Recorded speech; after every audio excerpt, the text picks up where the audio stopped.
Yogi Adityanath campaigned for him. If they're looking beyond Vasundhara Raje, Balaknath thinks he's in with a chance.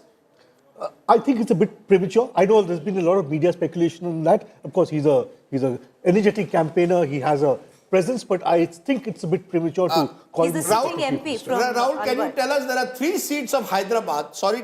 There are 3 seats from Hyderabad where we are getting trends. 2 are with the Congress, 1 with AIMIM. Now, that is a bit of a surprise. The general belief is the Congress has very little chance in Hyderabad. These are early trends, postal ballots. AIMIM leading in 1 in the old city, but Congress leading in 2. So I can isolate where those 2 leads are coming from. Okay, so this is Hyderabad. We have leads for 4 seats out of 21 in the region of Hyderabad. The Congress's leads are currently coming in Lal Bahadur Nagar and Uppal. Those are the 2 seats LB where Nagar is where Madhu Yashki Gaud is contesting. Good old Madhu Yakshi Gaud. You know, he's been hoping for a comeback in politics for a long time. But if they start winning those seats, that's a good sign for the Congress coming in from Telangana. So early trends for the Congress, Telangana relatively positive. For the BJP, very positive trends from Hyderabad. From Rajasthan, Madhya Pradesh 50-50 at the moment, Chhattisgarh slight edge to the Congress. we can actually go region by region. Every state BJP is plus from last time. We can go It's region already by all region in states, Telangana. all the leads, BJP, you'll see the green thing. No, right. You see there is an anti-incumbency vote everywhere. Other than Chhattisgarh. Okay, now we've got, Madhya Pradesh is turning out to be, Madhya Pradesh a story and a half. Congress leading in 66. BJP leading in 44. So just as the BJP has established a strong early lead in Rajasthan, guess what? In Madhya Pradesh, it's the Congress which has taken a strong lead. Yeah. And this is the turnaround that's taking place. These are early trends at the moment. But the interesting thing, Rahul, I maintain this. Look at the tribal seats at the moment there in Madhya Pradesh. That is where this election will be won and lost in this key state. At the moment, the Congress is holding its own in Madhya Pradesh. The BJP is dominating in Rajasthan. If you look at some of the numbers, rural seats, for example. No, so I have that detail. Just to say, Rahul, rural seats in Madhya Pradesh, Congress leading 53, BJP 31. So actually what many told us on the ground, BJP is strong in urban areas, rural Congress may do well. No, we don't know. This is early trends. I am only going by I will only go by early trends. 53 to Congress, 31 to BJP in rural Madhya Pradesh. We can actually that gives them an show advantage. that to our viewers. According to our data, there are 35 seats where the tribal vote is 20% plus. I'm just taking a moment to explain so you know what you're looking at. There are 35 seats where the tribal voters in Madhya Pradesh are more than 20% of the overall voters on that seat. We have leads for 14 of those seats. The Congress currently leading in 12 of them. The BJP leading in 2. If I look at the Dalit seats of Madhya Pradesh, we have trends for 19 out of 35 Dalit seats. The Congress leading on 13. The BJP at this moment leading on 6. If I look at the Thakur-dominated seats, 25 such seats, we have 15 trends. The Congress leading on 10. The BJP leading on 5. If Digvijay Singh and Kamal Nath are watching at this moment, they'll be like, "Hum to bata hi rahe the, tum वैसे ही हमें हरा रहे थे, अभी नहीं हारे हम." But look at how it is different. I showed you what is the rural tracker, and you just showed that in Madhya Pradesh. Look at Rajasthan.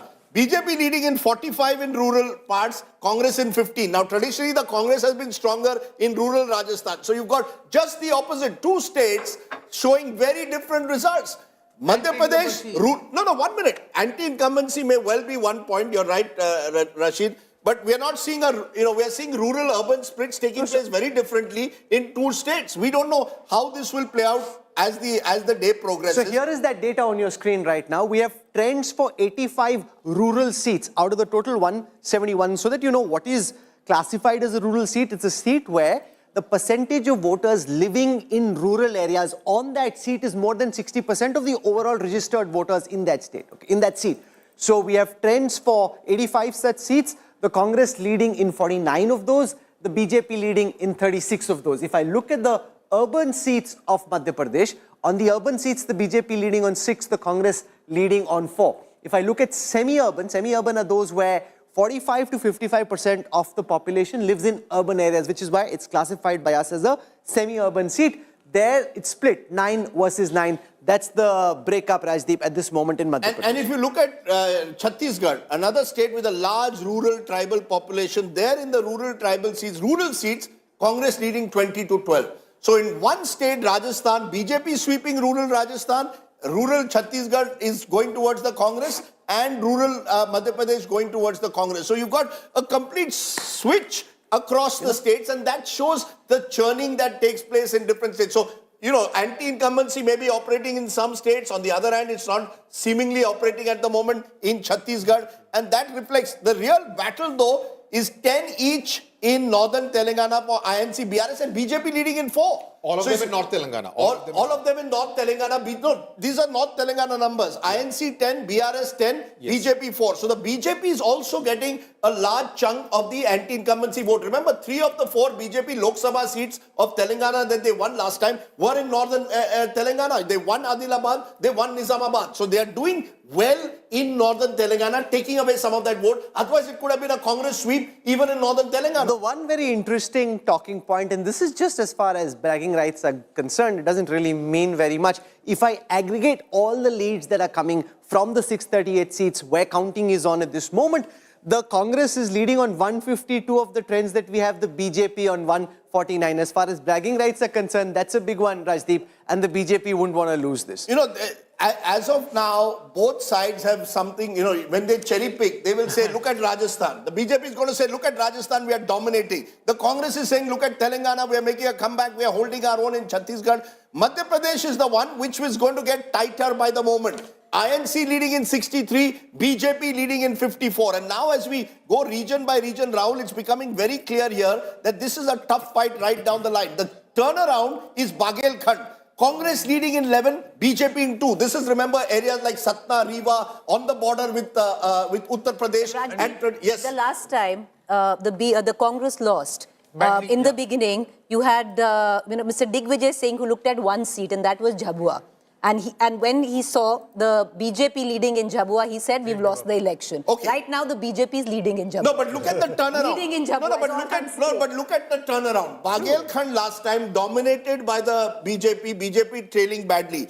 Chambal, where the Congress dominated last time, BJP dominating this time 20 to 14. Look at Mahakoshal, which is Kamal Nath's belt. 14 to the Congress, 11 to the BJP. I still believe Malwa Nimad could play a key role, but look at early Malwa. 6 to the Congress, only 2 to the BJP. And Nimad, which is very tribal dominated, 1 to BJP, 1 to INC. I have a particular fondness for Nimad because it is the area of one of my heroes, Kishore Kumar. I have a very interesting cut over here. Yes, sorry. Now, everywhere the leads are closing in. Madhya Pradesh is a close fight. and even Rajasthan, like, It's the coming in. kind of... Chhattisgarh, everywhere. So I think at the moment, it's... No, just a minute. Rajasthan 76 to the BJP, 55 to INC. So there is still a considerable difference in numbers. I think MP and Chhattisgarh are much closer than we imagine. Look at MP, look at Chhattisgarh. It's 27 each. Rahul, look at Chhattisgarh, 28 each. You want a super over? You could well get it in Chhattisgarh. Okay, so here's something that we can look at. This is called the retain ratio. What this means is, of the MLAs of the seats that the party had, how many seats are they currently holding, how many are flipping, and who are they flipping to? So we have leads currently for 47 of the 109 seats that the BJP had won last time. On those seats, the BJP currently seems to be retaining 40%, 60% they're trailing on. The Congress is picking up 28 of those leads. As far as the retain ratio for the Congress is concerned, we have trends for 69 out of the 114 seats that the Congress had won last time. Their retain percentage is only 42. Their trailing percentage at this moment is 58. So there's a lot of uthal-puthal, lots of change in the political winds. And my friend KCR is back in the race because in Central, now 9 leads available, BRS leading in 4, Congress in 5. So don't write out KCR just yet. He's making a bit of a comeback in that part. If he can make that comeback, sustain it, then he's very much still in the race. And Rajdeep, all 6 seats in Gwalior, which is Jyotiraditya Scindia's belt, BJP is leading. Okay, the one sweep taking place in Telangana at the moment is in South Telangana. 9 to the Congress, 1 to the BRS. Now, this was expected, but the Congress will have to hold its own in Central if they want to reach the magic 60 mark. So, Telangana also is now becoming an interesting contest. Look at that, 33 to the Congress, but BRS 20, BJP 4. 24th place, 33. It's closing in. North and Central will be the key regions. Yeah, where the that's fight where will the fight is taking place. South seems to be going to the Congress at the moment, but not Central Telangana, not just yet at least. We can actually Congress show- pulling ahead though in Chhattisgarh, Rahul, Rajdeep, one 36th second. place, 27. We can actually show where the leads and losses are coming in Telangana.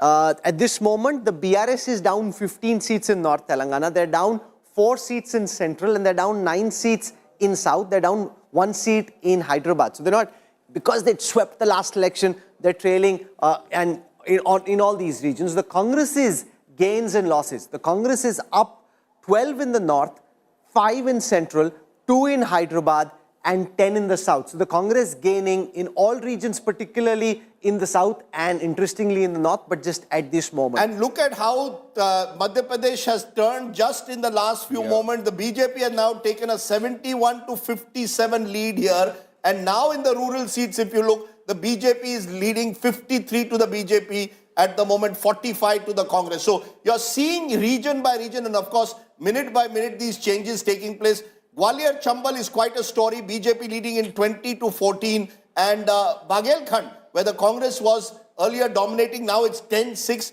Bhopal region, of course, the BJP expected to dominate. But this time, as per our survey, 8 to the Congress, 1 to the BJP. These are crazy numbers where you're seeing a shift taking place region by region, Rahul, as you look. BJP leading in Kamal Nath's bastion of Mahakoshal, 17 to 14. So you're seeing a real churning even within a state taking place. A lot of local anti-incumbency. Malwa 6 to the Congress, 3 to the BJP. And Nimad, which is a tribal belt, 3 to the BJP, 1 to the Congress. You're seeing churning within a state. Not just overall, but every region is flipping compared to 2018.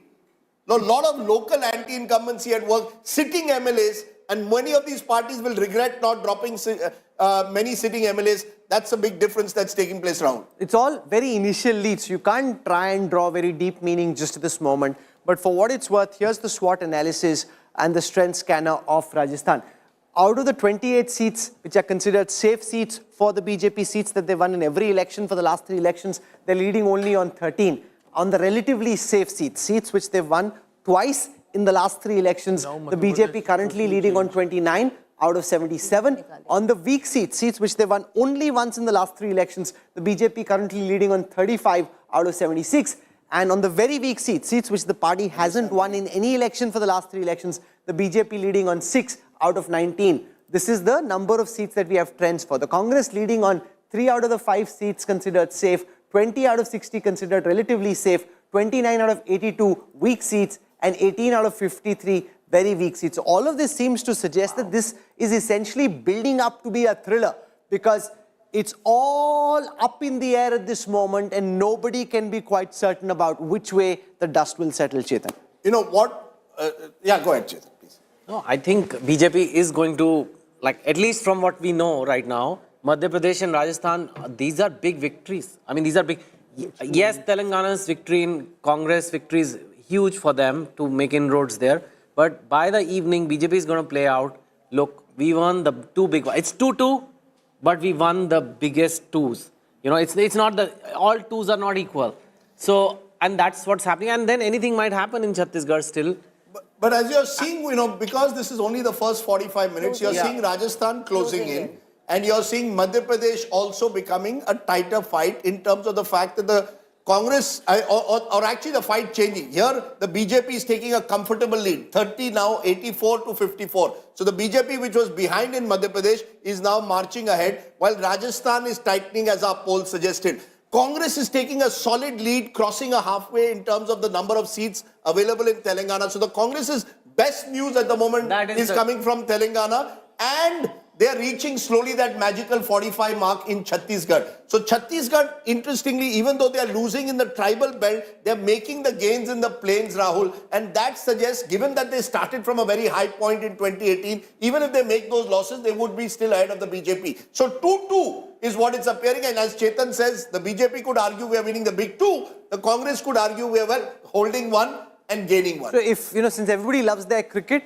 if I look at strike rates in Madhya Pradesh, the BJP currently has a strike rate of 60. Out of the 138 leads that we have available. The BJP is leading on 83, so that's a strike rate of 60. The Congress's strike rate in Madhya Pradesh is 40%. So that's the Congress and the BJP. I can look at strike rates in Rajasthan as well. So it'll give you a sense of how strong these parties are doing in each of these states. The Congress's strike rate in Rajasthan is 49%. The BJP's strike rate is 50%. So Rajasthan is looking very tight. Let's look at strike rates in Chhattisgarh. If I look at the strike rates in Chhattisgarh. Rahul, 84 BJP, 85 Congress. I mean, just 10 minutes ago, we were saying 2/3. So I think, these are Hold your postal horses. ballots.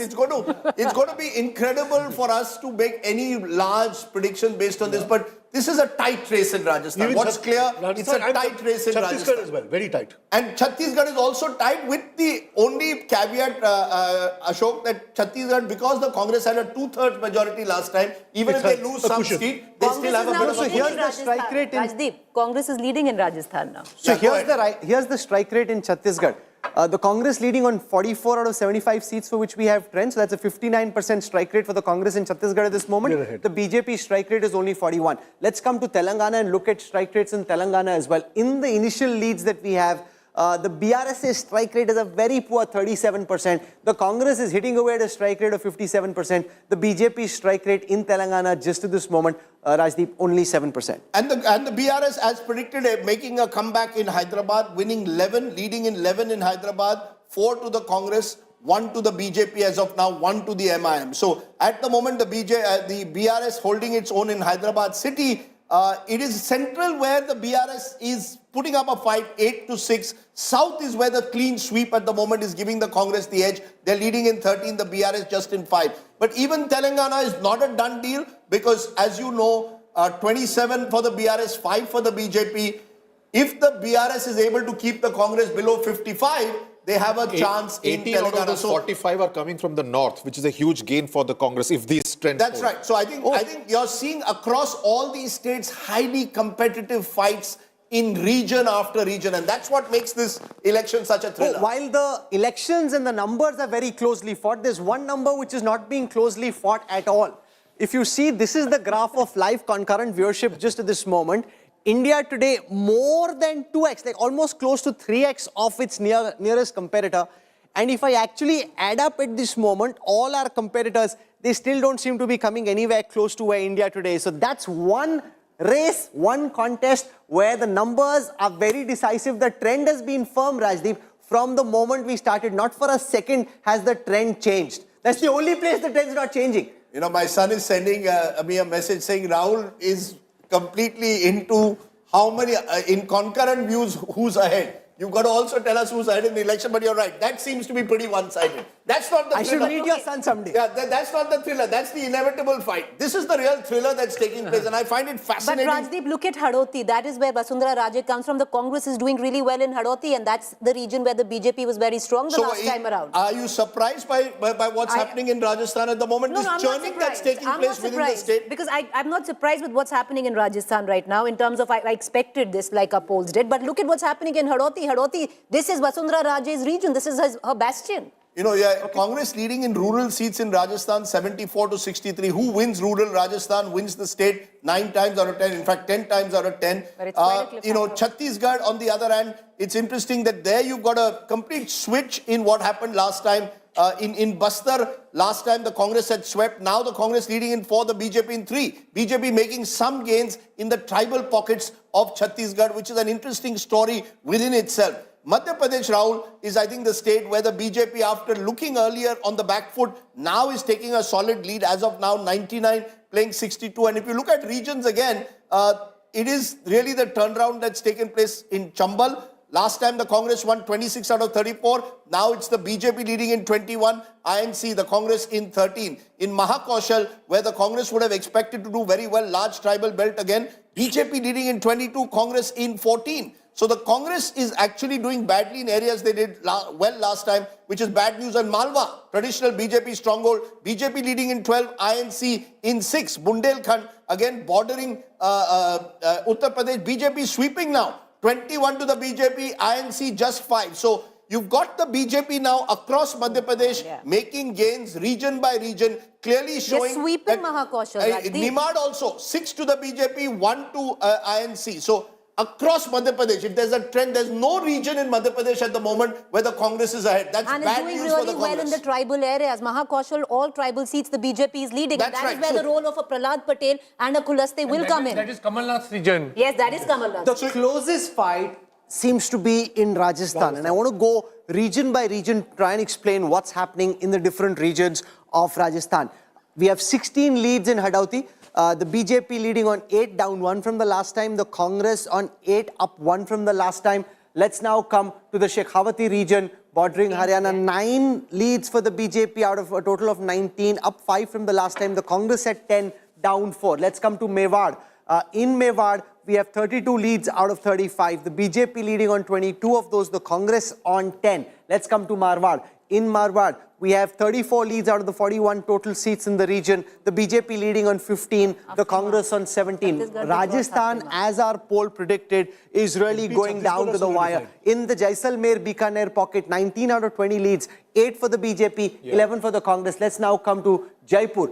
44 seats here. We have leads for 41, BJP leading on 18, the Congress on 23. And finally in Ahirwal, 22 leads here, the BJP on 14 doing very well, up 11 from the last time, the Congress at 8. Simple. Sachin pilot factor. We've underestimated the Gujjar factor. This was an area dominated by Gujjars. You stretch from Delhi, you go along the Delhi-Jaipur highway, you're going to areas like Alwar, you're going to areas like Bharatpur. This is where the BJP is gaining over the Congress. But Telangana, Rahul, Congress at the moment now leading in 50. So the best news for the Congress is very clearly coming from Telangana. 52 to the BRS, 26, BJP 5. And remember, for the BJP, all these seats will be seen as gains in a way because the BJP has been in the past not really a factor in Vidhan Sabha in Telangana. But really, no, just a minute. Just to focus on Telangana, because as my producer reminded me, 60% of our online viewership is coming from Telangana. It is the state of the moment for us. And remember, in Telangana, you've now got a situation where Hyderabad, the BRS is doing very well, 11, AIMIM 2, INC 2. But the moment I go into rural Hyderabad, the Congress now dominating central also. That's where they are picking up 13 to 5. And south, to my mind, is going to be a wipeout for the Congress. 17 to the Congress, BRS just 4. So the Congress is holding its own. Our exit poll is proving the tsunami that you've been speaking about. I called it a mini wave. Rahul said tsunami. The tsunami that is needed is happening in central and south, Rahul. If that tsunami sustains itself, then I think, Sudhir, this could be game, set and match to the Congress in Telangana. The story of Telangana is coming from north, where Yes, the Congress is leading in 20 seats compared to just 5 of BRS. That's where the BRS swept last time. And if these numbers hold, then the Congress is above 70 and 75. DK Shivkumar can go back to Bengaluru. He doesn't need to book a resort. If these numbers are true, the Congress will not need a resort in Telangana. You can be near the Charminar. You can have all the wonderful food that Hyderabad presents to you, and you will win that state. So for the Congress, the best news in this first hour has come from Telangana. For the BJP, the best news has come from Madhya Pradesh. For the Congress, good news also from Chhattisgarh. But look at what is happening in Rajasthan. Now, if these numbers, Rahul, remain 93 to 99, nervous 90s, is what we've been predicting. That both sides are worried about 100 kaun jeetega. Rajasthan is what Rahul Kanwal wants, 1 super over. You want 1 super over? As of today, as of this moment, it looks like Rajasthan. It could change. Most certainly. I want to take you through how some of the key VIPs are doing in Telangana. Very interestingly, and remember these are just initial numbers, so they could change. K. Chandrashekhar Rao is trailing both in Kamareddy and in Gajwel. K.T. Rama Rao, his son, the flamboyant IT minister, currently leading in Sirsila. In Bandi Sanjay Kumar of the BJP, leading currently in Karimnagar. Mohammad Azharuddin in Jubilee Hills, the former India captain, trailing in Hyderabad. Akbaruddin Owaisi, Asuddin Owaisi's son, leading on his seat. Raja Singh in Gosha Mahal is currently trailing the firebrand controversial BJP leader. We are awaiting Revant Reddy's verdict in Kodangal. Madhugad Yoshki in Lal Bahadur Nagar is leading. Harish Rao is leading of the BRS in Siddipet. Etla Rajendra is leading in Huzurabad and is trailing in Gajwel. One interesting result coming in from Telangana, lead coming in Karimnagar, Bandi Sanjay Kumar. He's leading at the moment. Now, Bandi Sanjay Kumar is the person who was removed as the BJP president, in June, July this year. Many believe that he was the one taking on KCR, a sense then that this propaganda spread, BJP and and KCR have had some kind of a deal. Bandi Sanjay Kumar removed. Sudhir, that's an interesting trail there. He was up against Gangula Kamlakar, the minister in KCR's cabinet, heavyweight minister. But again, a lot of anti-incumbency against him, both of them from the same community. You know, the battle for Kamareddy, of course, remains interesting. Very interesting. KCR versus Revant Reddy. That's the direct fight that's taking place in Telangana. At the moment, we are still waiting. Strong. Sorry? The BJP person in Kamareddy is a local guy, has done a lot of work in Kamareddy. Raman Rao, right? Venkatramana Reddy, very strong. So it was an interesting contest with each of the three candidates actually holding on to their own. The controversial Akbaruddin Owaisi, brother of Asaduddin Owaisi, being pulled up by the Election Commission, was accused of taking on the police force. He's leading, of course, in his bastion in the old city of Hyderabad. So key candidates seem to be surviving at the moment. Just next to him, Raja Singh, important. Gosha Mahal trailing. And this is an important, result because there's been so much of attention on Raja Singh. Has he struck some deal with Owaisi? Is he seen, to be this sort of strongman who can't be defeated? And BRS suspended for hate speech. BRS actually put more observers in Gosha Mahal as compared to any other seat in Telangana. And Congress is leading there, which is interesting. Very interesting. In Telangana, we can look at where the leads and losses of each of the parties are coming from. I'll start with the BRS, which is down 19 seats in northern Telangana from the last time. They're down 7 seats in central Telangana. In Hyderabad, they are where they were last time. In the south, they're down 14. So bad news for K. Chandrashekhar Rao and the BRS in the initial numbers coming from Telangana. In the north, the Congress is up 60. Now, this is interesting because this is where the BJP thought they'd be picking up leads. It's the Congress that seems at this moment to be doing well in northern Telangana. Hyderabad also, they're up 2. In South Telangana, the Congress is up 13. In Central Telangana, it's up 13. When you're winning and leading in each of the regions, it's quite clear it's not a mini wave. It is building up to be a tsunami. The BJP is up 3 in the north and 1 in Hyderabad. It's a bit of a weak performance by the BJP in Telangana. And Huzur Nagar, Uttam Kumar Reddy, who was the previous Congress chief, is also leading. Interestingly, an MP contesting an MLA election, and someone who again was once an Air Force pilot, I think, Sudhir. Yes, he was. So he's not crash landing. He's definitely not crash landing. The interesting bit about Uttam Kumar Reddy is that before 2018, he said, I will not shave off my beard till the Congress wins. He has been waiting for over 6 years now. Now he can actually go back to his clean-shaven look. Okay, Sudhir is not going to get his moustache anywhere, but South is tightening. 17 of the Congress and 12 of the BRS. So the BRS is not giving up the fight. It's not as if it's given up this fight. 36 plays 53. I said the Congress has to reach 65 to be secure. Then there will be no need for resorts. So as of today, the Congress seems relatively safe in Telangana. Congress has crossed the halfway mark in terms of leads in Chhattisgarh. In Rajasthan, and Preeti, you want to take this forward with us, 94 plays 95. You want to give us a sense of why is it becoming so tight in Rajasthan? You've been traveling there. Did you get a sense that it would be so tight? 100%. Why? Give us a sense. Okay, to be honest, when I came back, I knew it's going to be really tight. We were looking at a hung assembly, maybe with an edge to the BJP. That's what I told you, Rajdeep, when I got back from Rajasthan. But having said that, why I feel it's come to this is because I didn't quite see the kind of anti-incumbency that one would see for Ashok Gehlot in 2013 when he came back with just 21 seats. You could see how unpopular Ashok Gehlot was on ground. This time, it could be the welfare schemes at play. It could be, the 500 rupee cylinder, the free mobile phone for women. More importantly, the Chiranjeevi, the health scheme. That has really worked. Absolutely. We'll look at a gender skew, of course, as a post-poll analysis. It is our belief that, or my belief, that whoever wins the greater proportion of women votes tends to win a state. So that could be a factor both in Madhya Pradesh with Ladli Behna and with Chiranjeevi in Rajasthan. But Mahima Singh, spokesperson Congress, for a quick reaction. Your best news, ma'am, at the moment is coming from Telangana. But you could also have even better news if you do well in Rajasthan, where you're in a neck-and-neck fight, and in Chhattisgarh, where you're slightly ahead. Is 3-1 the best scenario for the Congress at the moment? Are you willing to write off Madhya Pradesh, where the BJP is 118 to 89 ahead of you? Jai Hind, I think these are very early trends, and as we see the results coming out along the day, I think it's going to be 4-1 for sure, because We know our groundwork. We know that, the very courageous Karyakartas of the party, from the Karyakartas to the topmost leaders, everybody have put their heart and soul into these elections. It is a people's fight that the Congress has put forward. And I think the guarantees will the Congress... our manifesto projected. You're saying Congress believes they'll win all four. You're bound to say that. But which is your most vulnerable state? Do you concede that Madhya Pradesh could be vulnerable at the moment for you?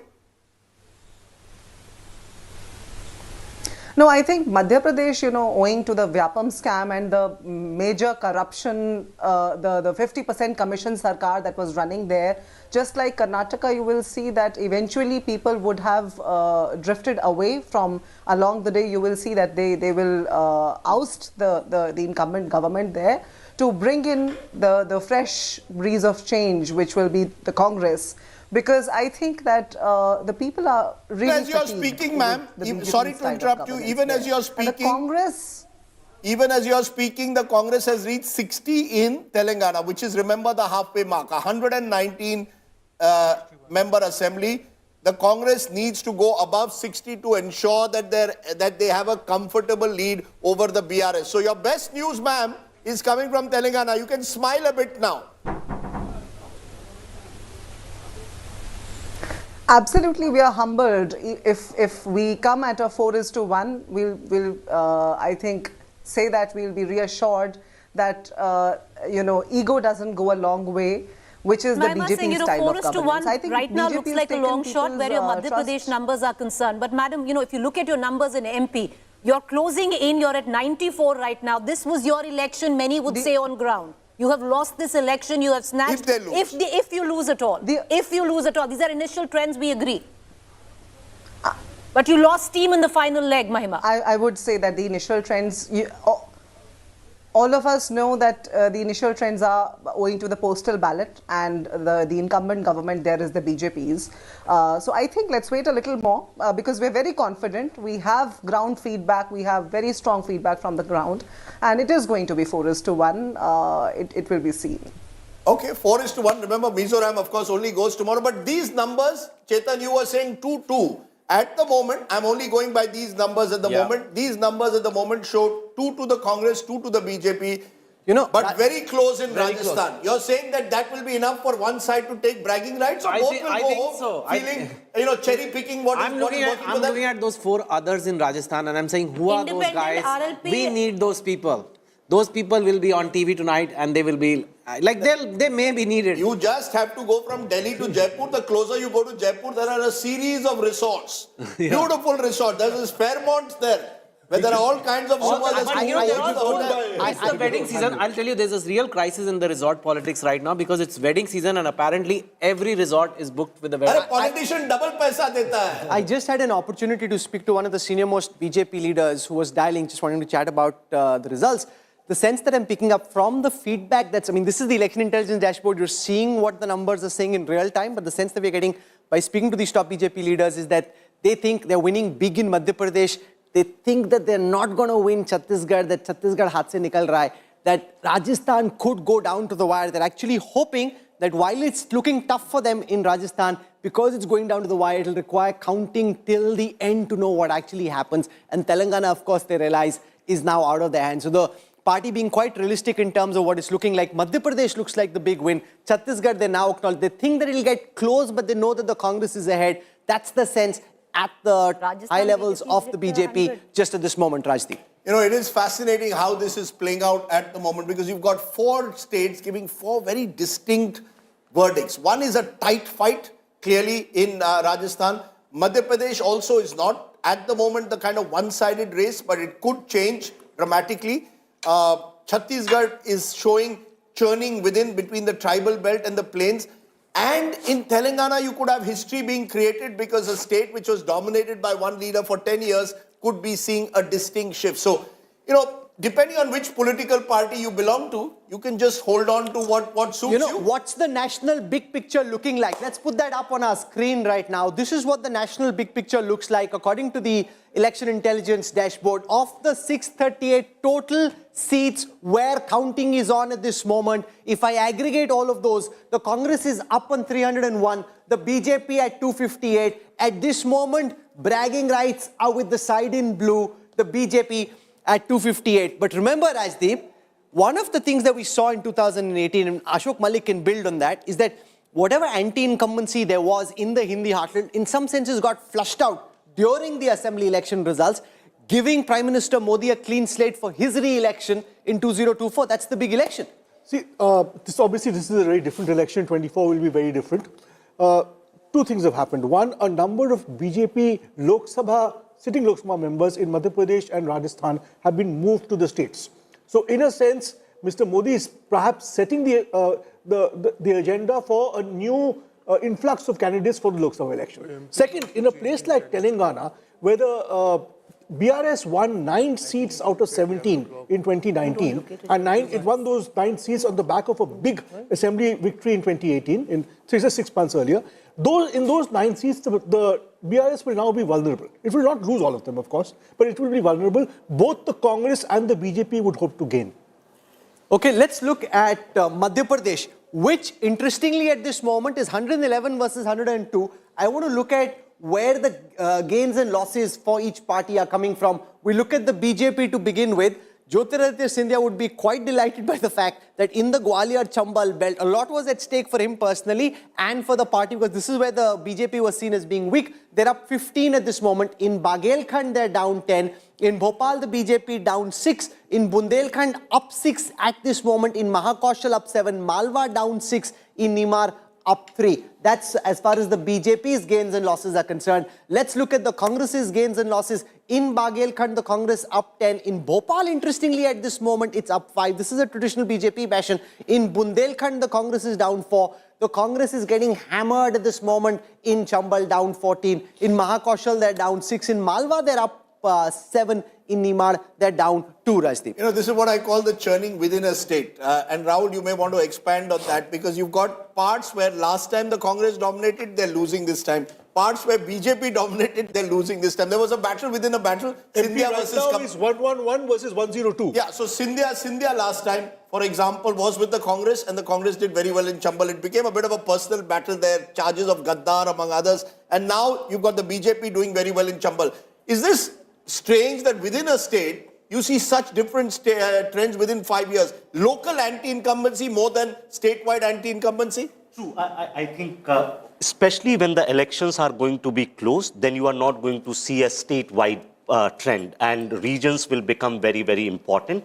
And in Madhya Pradesh, what might be happening, that the regions which were stronger for one party, meaning that one party was getting its MLAs elected in 2008, 13, 18. And so the local anti-incumbency may have built very, very strong for those parties, for BJP in some regions and for Congress in other regions. And that's what the churning we are seeing. I think one of the, I wonder, Rashid, whether you agree that maybe political parties need to realize that you have to sometimes, it's not easy to change MLAs. Ashok Gehlot told me, when I asked him, why did you only drop 17 MLAs? He said, nahi, bahut mushkil hota hai kisi MLA ko ticket deny karna. Are political parties not realizing that unless you change local MLAs, you will suffer from local anti-incumbency, both parties? Absolutely. Historically also, over 50% MLAs actually lose, regardless of which party wins. And in this case, it's very interesting, Rajdeep, in Madhya Pradesh, that when the Congress seems to be doing well, and that's where women vote percentage was much higher than the average figure.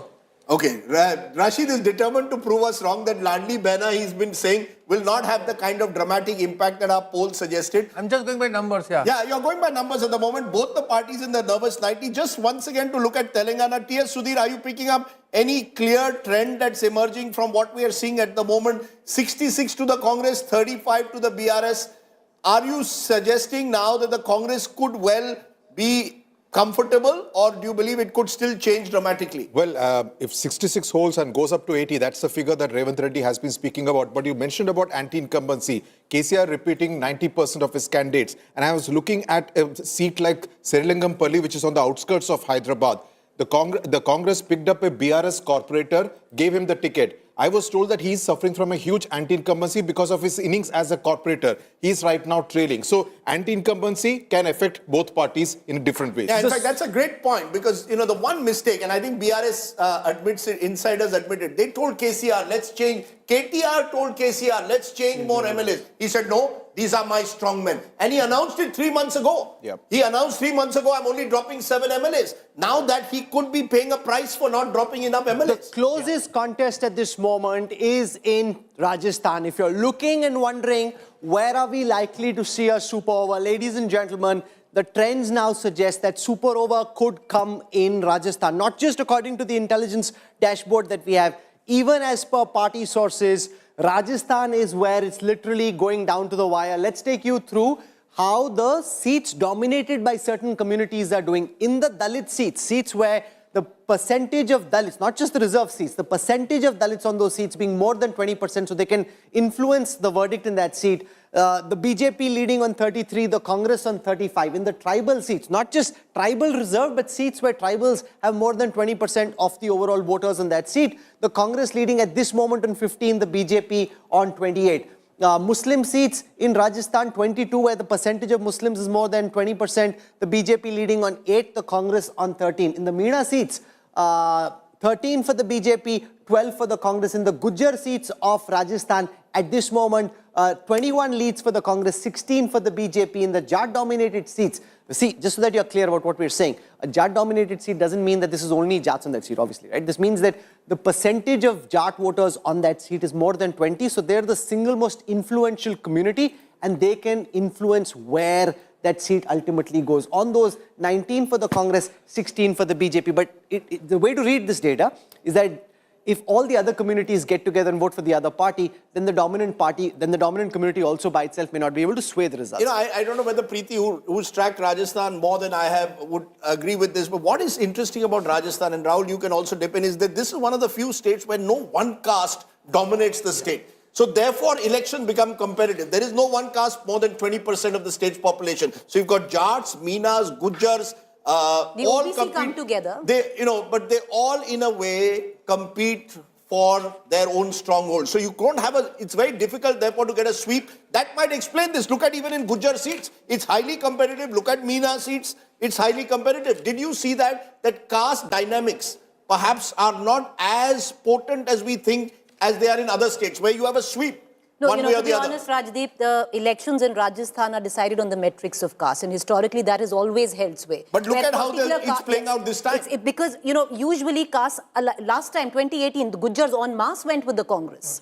En masse went with the Congress. Does gender trump caste? Does gender trump caste? Yes. Now, off late with what you've seen, yes, what cuts across caste lines is welfare schemes. So, you know, it's interesting. You'll go from village to village and you will see that same woman talking about that mobile phone and that 500 rupees ka cylinder. From Yadav to Meena to Gujjar. Is that a change quickly? I think it's not a complete change. Now what you are seeing is a mix of identity plus occupational molded into one, right? When you are targeting poor, you are also targeting lower caste in that sense. But just in case, like in Rajasthan, what you're seeing is a very, very close contest in SC seats and ST seats. In both places, BJP was expected not to do well. And they are, in fact, in ST seats, they are leading Congress, and in SC seats, they are neck and neck. So, But they're taking away more of the the one Jat vote difference this between time. now and then was in 2018, the Congress swept the Gujjar bastion. This time, it's tight. Yeah. So therefore, that's why it's 94-93. But That Rajdeep, difference- it's being made up by the Jats which went to the BJP in 2018, a huge percentage of that, if you look at least what the trend suggests right now, are going towards the Congress. You know, more to the Congress than the BJP. Sure. If for a moment we draw a cricketing analogy, Yes. the BRS at this moment faring like the England cricket team in the World Cup, defending champions, getting hammered. Only 40% of the BRS seats which they held in the last election, they are retaining. 60% of BRS seats are flipping at this moment. 60% of your sitting seats, like seats which you have at this moment, are flipping over. The Congress is bagging 42 of those 50 BRS seats. The BJP bagging 8 out of 50 BRS seats. No wonder K. Chandrashekhar Rao is looking so glum. And look at the retain ratio for the Congress. They had only 19. They're retaining 72% of those seats. 4 of those are now being led by the BRS. Let's look at the retain ratio for the BJP. Of the one they had, they're retaining that at this moment. In terms of strike rate, the Congress's strike rate in Telangana at this second is 53%.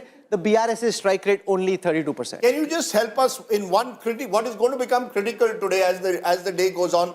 At the moment, 11 others are leading in Rajasthan. Can you, Rahul, tell us who these 11 others possibly are? Because those 11 others could have a price on their head come this evening. Rajdeep, I've just got a text message from Jan Chaudhary and he's saying, please correct Rajdeep Sardesai. The Jat community is 20% in Rajasthan. No, it's not. Of the last it's census. not as by... 12% okay, so, on record. You know when Rajdeep 12%, he can say 20. It is 12% on record. So please tell Jayan Chaudhary, I go by data, he goes by his perception. Okay, when Rajdeep bowls a googly, I get very scared because he says, just check on the EI. And I'm wondering, is the EI programmed to be able to throw up an answer of that? Mercifully, it is. So it passed the Rajdeep test. Here it is. You asked about the 11 others. I have them on the screen right now. One of them is a BSP MLA contender.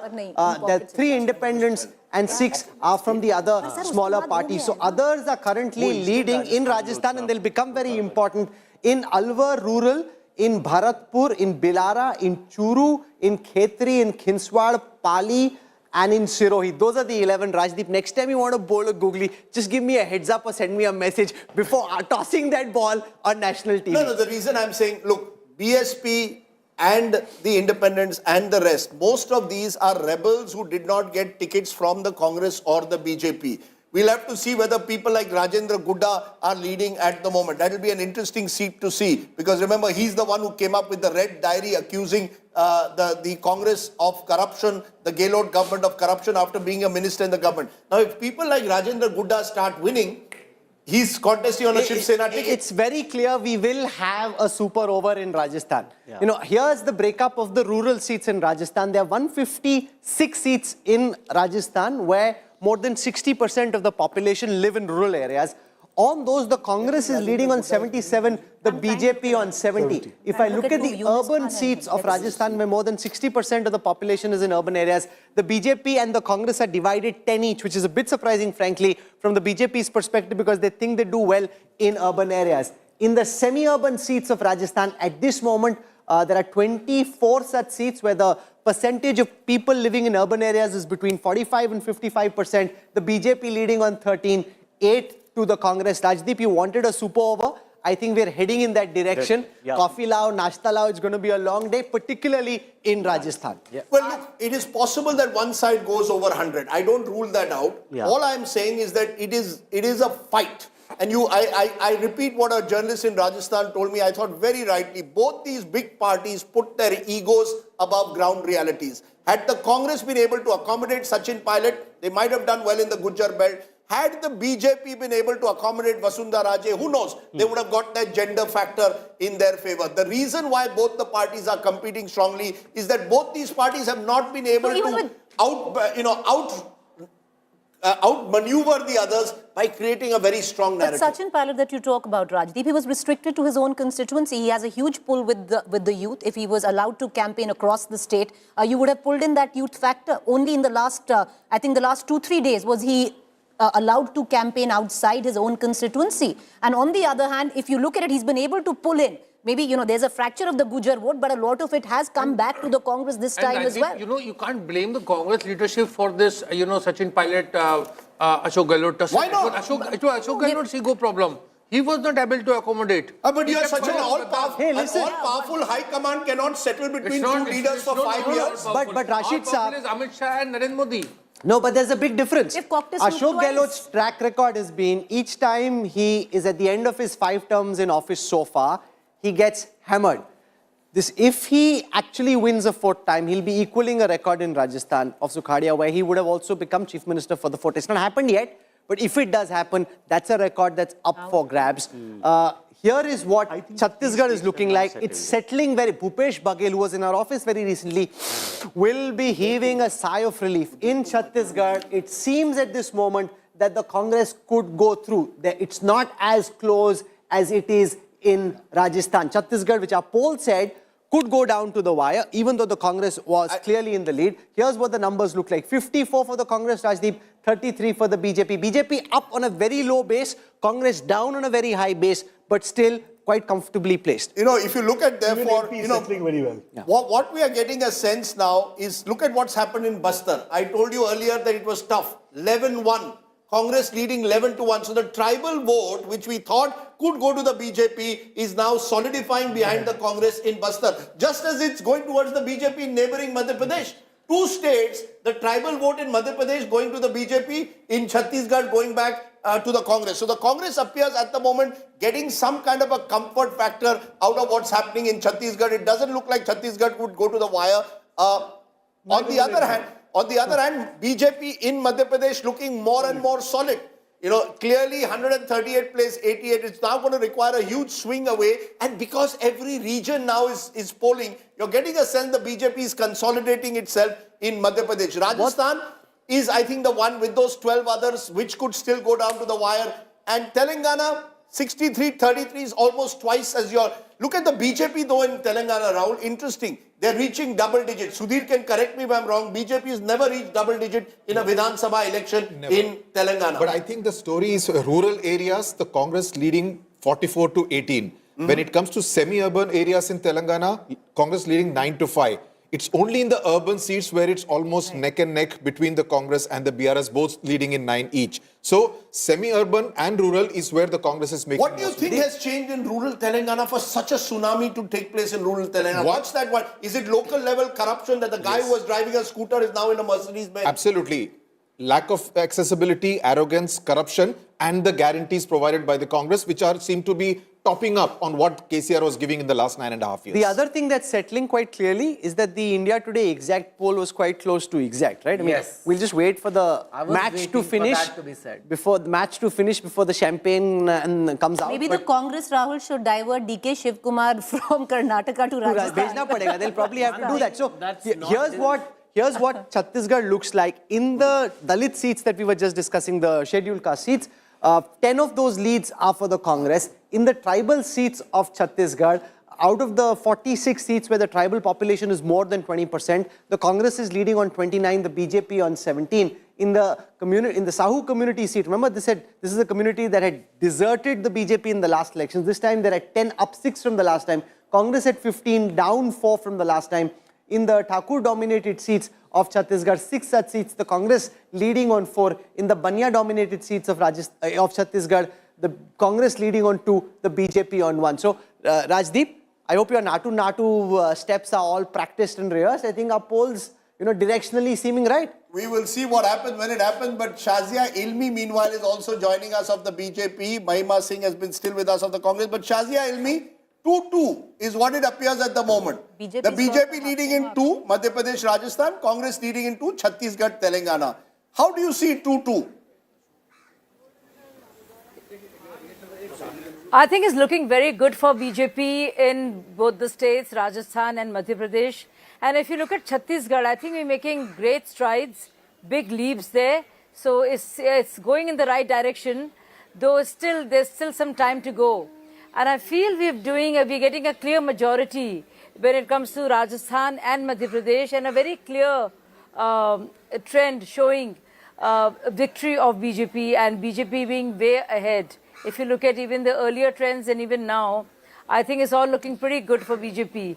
We are poised for a decent victory you are saying the two big states as of now, if you win those two, you're not, even if you lose Chhattisgarh and Telangana, that offsets it? Rajdeep, if you look at just 5 years back, we lost in all of these 5 states. So any gain is a big gain, and these two, if you see, it's huge. Look at Chhattisgarh. I mean, look at the numbers. Of course, the gap is there. We will close in slowly. And as for Telangana, I mean, I guess we'll just be a bigger force there than what we were. But the fact of the matter is, considering we lost all 5 in the last polls, the fact that we're doing very well and just close to victory in 2 big states, it's a big... It's a good point that Shazia Ilmi makes. Mahima Singh, a quick response from you. In all the 4 states, in all the 4 states compared to 2018, BJP doing better. First time entering double digits as of now in Telangana. It's giving a tougher fight in Chhattisgarh compared to last time.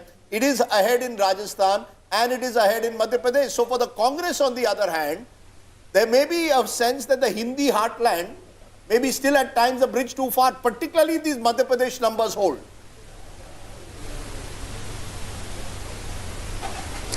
I would say that one thing is for sure, the democracy is winning today. You know, whichever side it falls, the democracy is winning, unlike the BJP's desire, opposite to the BJP's desire rather.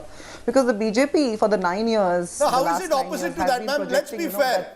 They are also contesting... No, ma'am. How do you say that the BJP is against democracy when they are winning? They are winning through the ballot box. I'm coming to that. The last 9 years, it is the BJP that's been saying we want a Congress Mukt Bharat. So when you try to negate the most prominent opposition party, what does it indicate when you say we want a Congress Mukt Bharat? So opposing to those dreams, it is rather appearing like you see it is the people's issues, it is the people's fight that is thriving over the false sense of invincibility of the BJP. Okay, but the truth, I take your point, but the truth, Rahul, is that there is, and maybe across the table someone wants to respond to this, because the fact is in all the 4 states today, compared to 2018, the BJP is doing better. It got bested by the Congress in Madhya Pradesh. It got bested in Rajasthan. At the moment, it's leading in both. In Chhattisgarh, it's narrowed the gap compared to 2018 and it's reaching 10 in Telangana. So overall, it seems to be a decent day in the office for the BJP. Well, even Rajasthan now indicates 100 BJP, 85 Congress. That's right. So I'm saying across the 4 states, the BJP is doing better. Is there a sense that the BJP can say, look, actually, we've done much better than 2018 today? Yeah, of course, because 2018 they had nothing. Nothing. Right? So now getting 2 states would be a big booster in the run-up to 2024 campaign. And especially that picking up 10, 11 seats where everyone was thinking that now they are down and out in Telangana, I think that would also give them a shot in the arm for 2024 in South. In Telangana. Rajdeep, if I could come in here, if you want to extrapolate to 2024, if the BJP is to repeat its majority in 24, it has to sweep its bastions in northern India and western India, right? These election results so far indicate the BJP could well do that. Yes.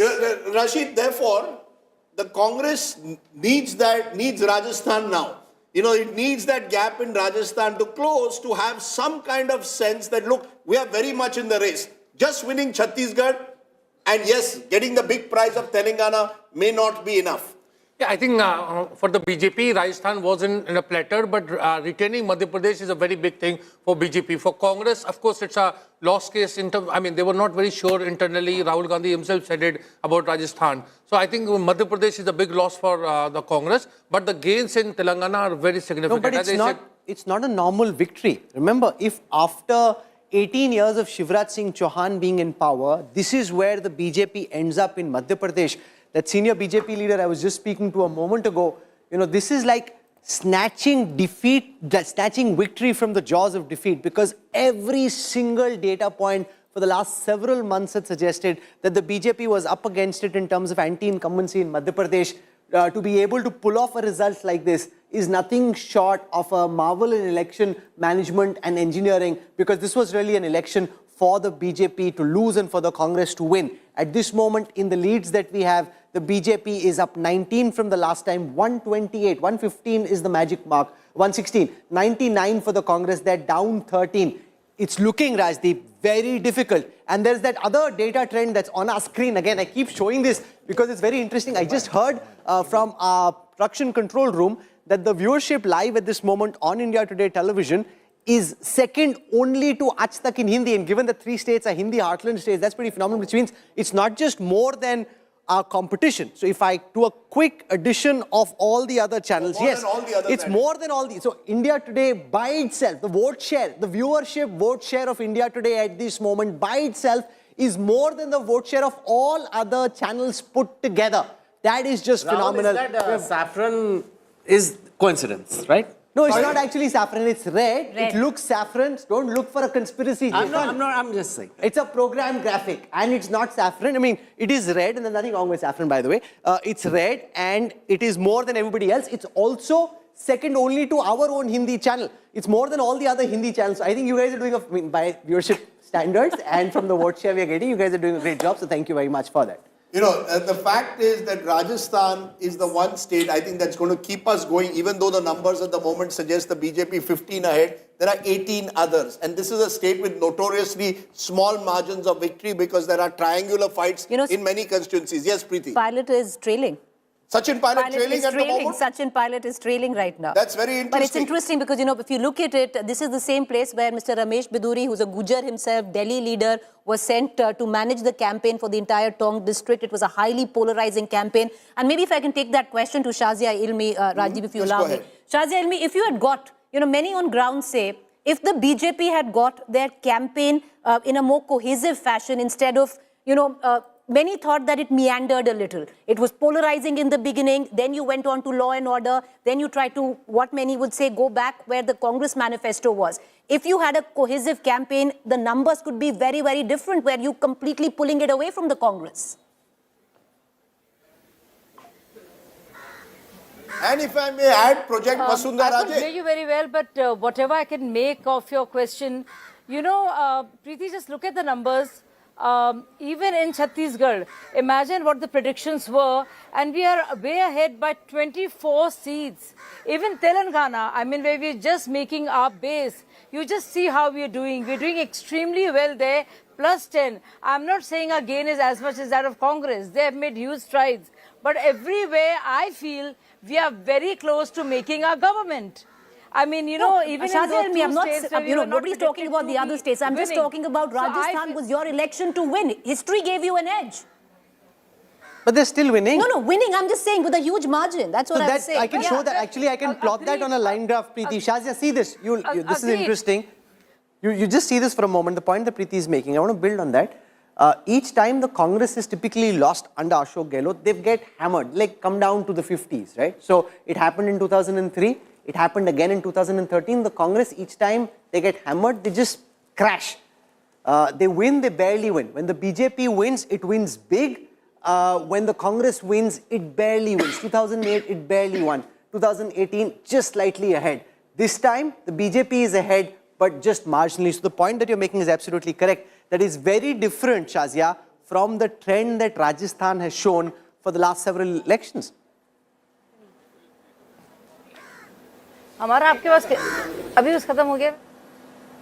Okay, so let's now look at the national overall card. Just at this moment, the overall picture that's emerging from the 638 seats for which we have trends at this moment. The Congress is leading in 302 of those. The BJP is leading in 273.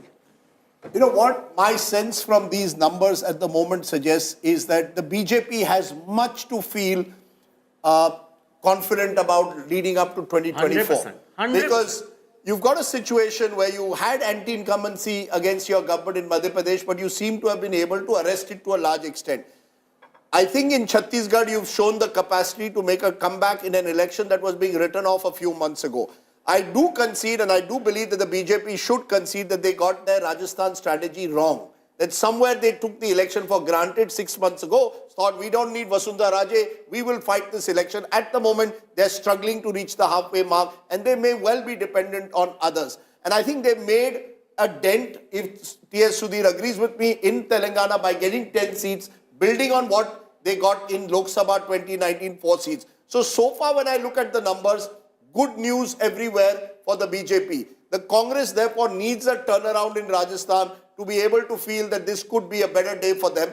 Their best news is clearly coming from Telangana, where they ran their most cohesive campaign. Two quick points here. One, the BJP strategy of fielding their MP seems to have worked. And I am looking at the bellwether seat of Andol, which is their reserved constituency. It was a BRS seat. And this time, it is the BJP candidate who is winning, who is a former comedian in Telugu cinema, Babu Mohan. He's the one who is leading. And up against him was the former Deputy Chief Minister of United Andhra Pradesh, Damodar Raj Narasimha. Yes, go ahead, please go ahead.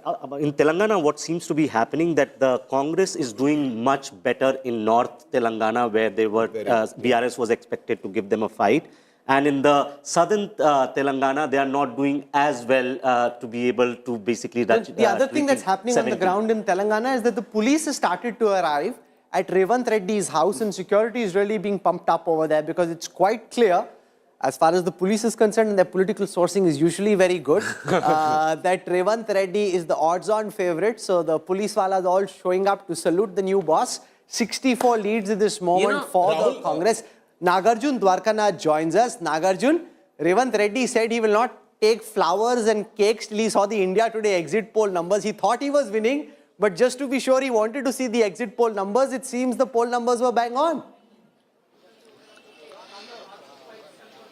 Well, that's true. In fact, our numbers are going as we predicted. People have already come here with flowers, bouquets as well. But what is interesting is the state police and the Hyderabad city police have come here to increase the security. You see, this is the entrance of Revant Reddy's house, and police have already come in numbers to make sure that there's no untoward incident and to beef up the security. So there is a sense of messaging also that the numbers, as we see that Congress has crossed the 60 mark, people have come in to pour wishes to Mr. Revant Reddy and the Congress leaders here with flags, flowers, sweets, shawls. But the interesting fact is that the state police and the city police have turned up at Revant Reddy's house this morning. Just an hour back at 8 a.m. when we started to do the early trends, the police were not here except for his personal gunmen. But now the city police have turned up at Revant Reddy's house to make sure that they give him enough security, which is a clear sign that the way the wind is blowing this morning. You know, the other thing is, look at the South-North divide.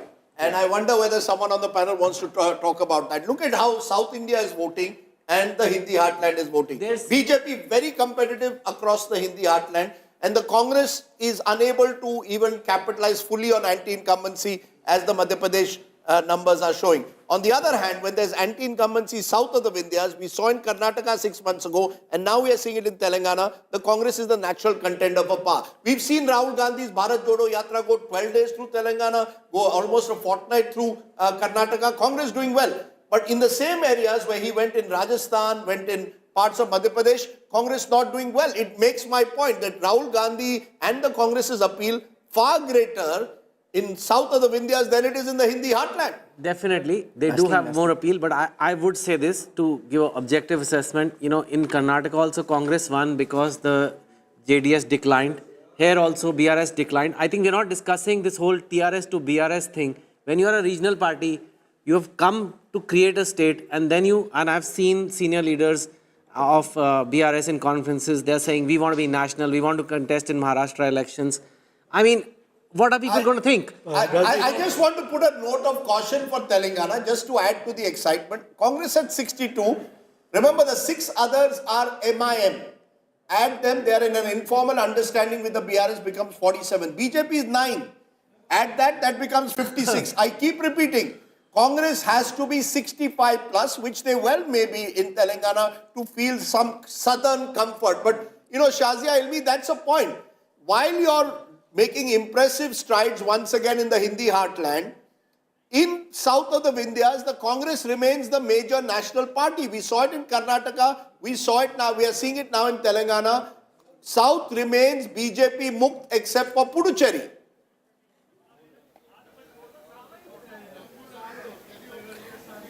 No, I would concede that because we have lost Karnataka, and just like my Congress colleague was talking about, democracy wins every time. We are not sore losers. We do not blame the EVMs. We do not blame the Election Commission. And you make a point there.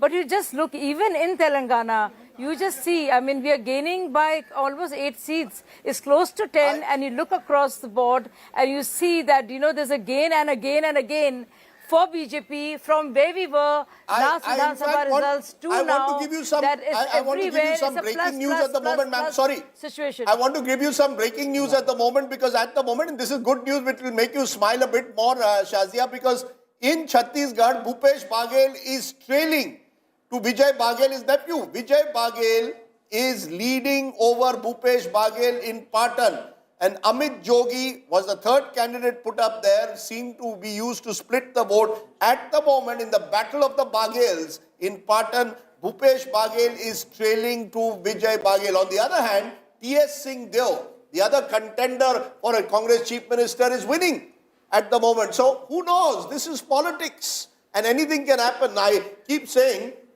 even within a state, there are all kinds of battles being played out. Was tricky. Okay, Yes. so let's look at some of the VIP candidates in Rajasthan. In Sardarpura, Ashok Gehlot is currently leading. Vasundhara Raje in Jhalra is currently leading. Sachin Pilot at this moment. Remember, these are very initial trends, so don't panic just yet if you're a Sachin Pilot fan, or don't get too excited if you're on the other side. He's currently trailing in Tonk. CP Joshi in Nathwada is trailing. Rajyavardhan Rathore, who was with India Today this morning, currently leading in Jotwara. In Taranagar, Rajendra Rathore of the BJP is leading. Gaurav Vallabh, famous Congress spokesperson, you'd see him on TV, is trailing. Satish Punia of the BJP is trailing.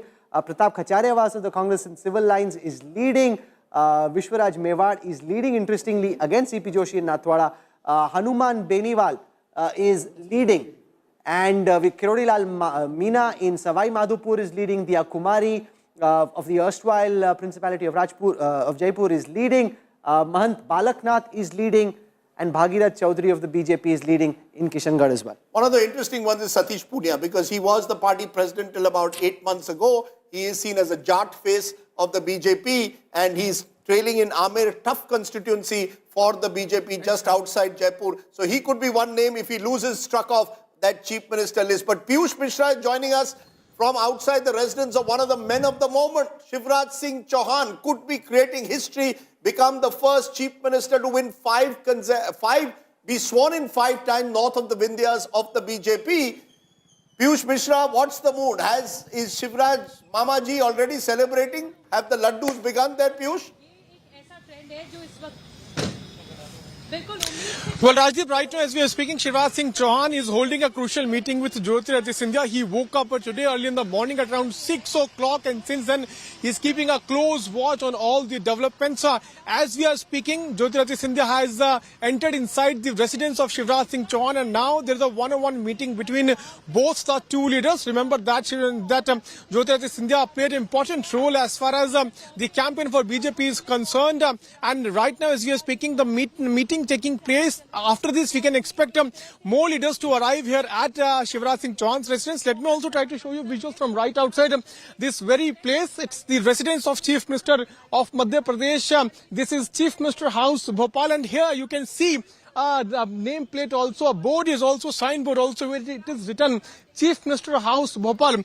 The big question here is that after the final tally is out, after the results are announced completely, it remains to be seen if Shivraj Singh Chauhan is going to retain this house or if some other person from BJP itself will be becoming Chief Minister, because right now, according to tally, BJP has already crossed the halfway mark. But as the BJP crosses halfway mark, the meetings have started taking place. Okay. Jyotiradittya Scindia, one of the topmost leaders of the state, has now reached here at Shivraj Singh Chauhan's residence. We'll have to see who all are going to take part in this meeting, which is right now underway. Why give us the key candidates? Because the one name that is striking out to me, and you can give us more, Rahul, is Prahlad Patel. Union Minister is leading. He's also an OBC face, potentially seen as a next generation leader for the BJP in Madhya Pradesh. So let's zip through all the key candidates in Madhya Pradesh. Shivraj Singh Chauhan in Budni is currently leading. Kamal Nath at this moment is trailing in Chhindwara. He's never lost Chhindwara as an assembly. Once his family, his wife lost in Chhindwara, but this is his pocket borough. Narottam Mishra is now leading. Previously when we checked, he was trailing in Datia. Narinder Singh Tomar in Dimni is actually trailing at this moment. Kailash Vijayvargiya on the seat of Indore 1 is leading. Fagan Singh Khulaste in Nivas is leading. Prahlad Patel in Narsinghpur, that's the seat that Rajdeep was speaking about. The buzz in political circles, if you want to believe that, is if they're looking beyond Shivraj Singh Chauhan, he could be one of the faces. He's up against Lakhan Singh Patel of the Congress and Mahesh Chaudhary of the BSP. Prahlad Patel currently leading in Narsinghpur. Apart from him, Jayavardhan Singh, the son of Digvijay Singh, is at this moment trailing in Ragogad. Deepak Joshi, former Chief Minister Kailash Joshi's son, now fighting on a Congress ticket, is leading on his seat. Lakshman Singh, the brother of Digvijay Singh, is trailing at this moment. Interestingly, Jitu Patwari, one of the strongmen around Rahul Gandhi, is at this moment trailing in Rao. And apart from this, if you look at Arif Akil, one more interesting name. वो भी हमेशा कहता है मुझे कब बनेंगे मुख्यमंत्री Kailash Vijayvargiya. Son lost his ticket. Father is given the ticket. Son is dropped. Son was seen with a cricket bat threatening people a few years ago. Good old Kailash ji, who sings very well, by the way. Beautiful singing. So if you wanted a singing contest among MLAs, Kailash Vijayvargiya would be right there at the top. और सुबह 8 बजे वो true Indori style में वो गाना आपको सुनाते हैं. There's something interesting I can show you in terms of how the women candidates put up by the BJP are doing. There were 27 women candidates. 11 of them are winning. Amongst the male candidates of the BJP, out of 203, 117 are winning. If I do the same for the Congress, this is for Madhya Pradesh.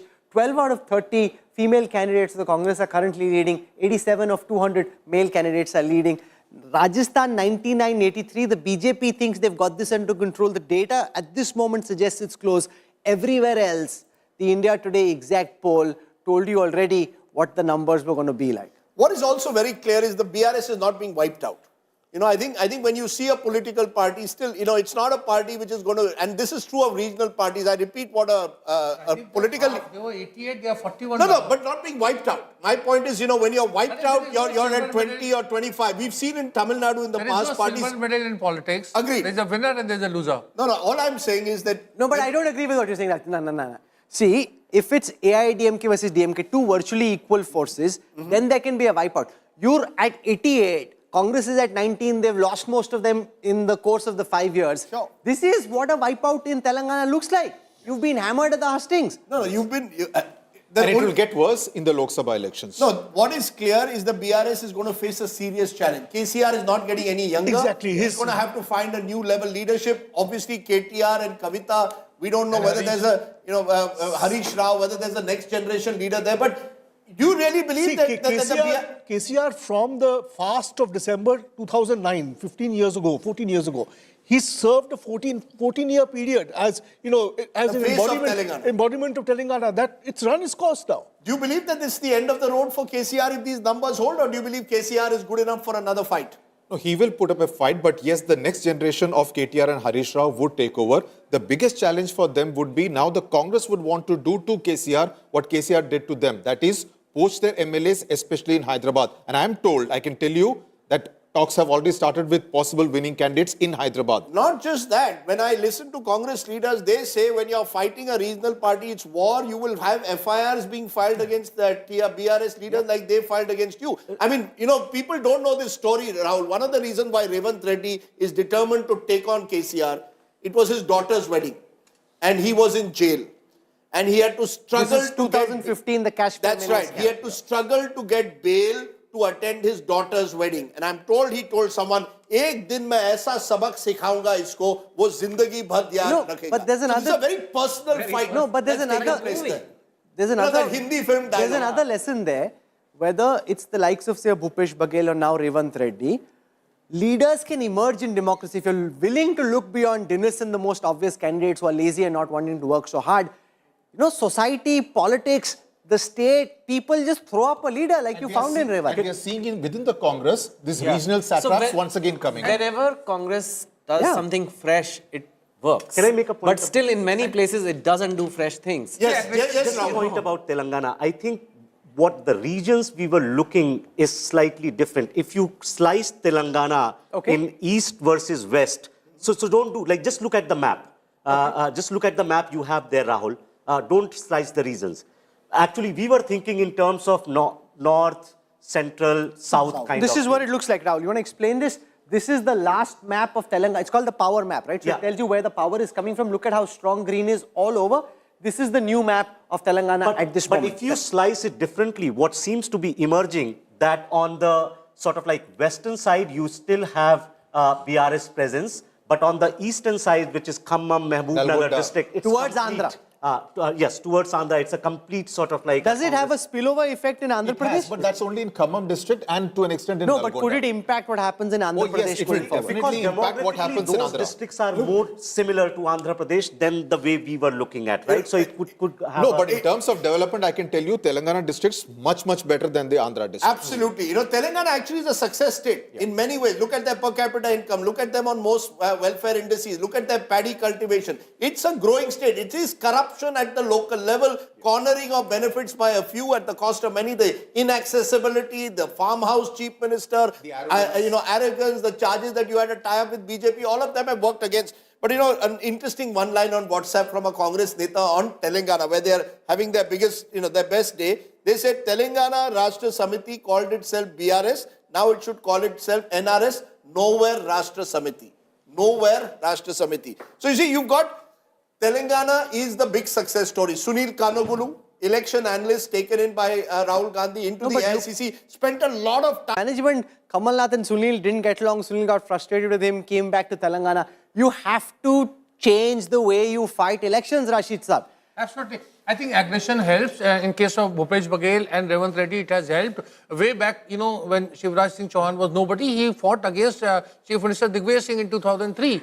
And as you know, Arvind Kejriwal had contested against Sheila Dikshit. So it always helps. I think in the entire Madhya Pradesh campaign, the Congress lacked aggression. They were but the question that will be asked now is, should Rajdeep, the Congress, have thrown up somebody else instead of a Kamal Nath? If they had gone with a fresh face, would they have done better? I think I'll make the point that taking off from what Rahul Verma said, look, this is a BJP dominant state. The BJP hasn't lost a major election here except 2018. No. No, 1 minute, sir, 1 minute. Till 6 months ago, in the fourth level. You must allow me to respond.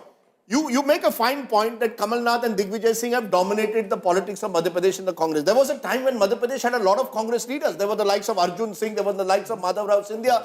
Then you tried the likes of Kantilal Bhuria, you tried a tribal face, you tried Arun Yadav, OBC face, it didn't work. The point is, I think we've got to accept Madhya Pradesh is a BJP dominant. No. Becoming. I'm making a different point. Just to make one Biggest point. See, news you is Kamal can't Nath is choose just a face from anywhere. When you are a party which is sitting in the opposition, you also need a face who can finance the election. You can't just pick a person and say, No, okay, but can why I make can't a you different become the point? face?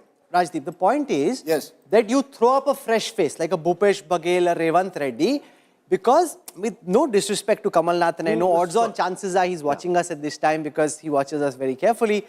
Chances are that with a younger face, you would have got some traction. People look at Shivraj Singh Chauhan, Kamal Nath doesn't look like a mass leader. Just to finish, and Preeti, I'll get you in. The fact is they've tried and they've failed. They've tried in the past Kantilal Bhuria. They did not give Jyotiraditya Scindia possibility of being made into this star pan Madhya Pradesh face. He went to the BJP. I think you're right to the extent that Congress in Madhya Pradesh would maybe nowhere without Digvijay Singh and Kamal Nath putting together a campaign. Yeah, you see, they've not, and just to add, and Preeti, I'll get you in. Just to add, contrast it with Chhattisgarh.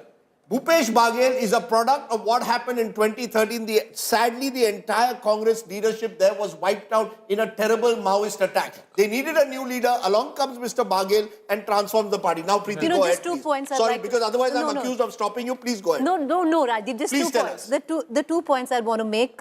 One, where Kamal Nath's politics was concerned, you can't be a bigger Hindu than a state which is steeped in Hindutva, where the BJP comes into question. Number two, I think the Congress will also need to go back to their drawing board, especially Rahul Gandhi.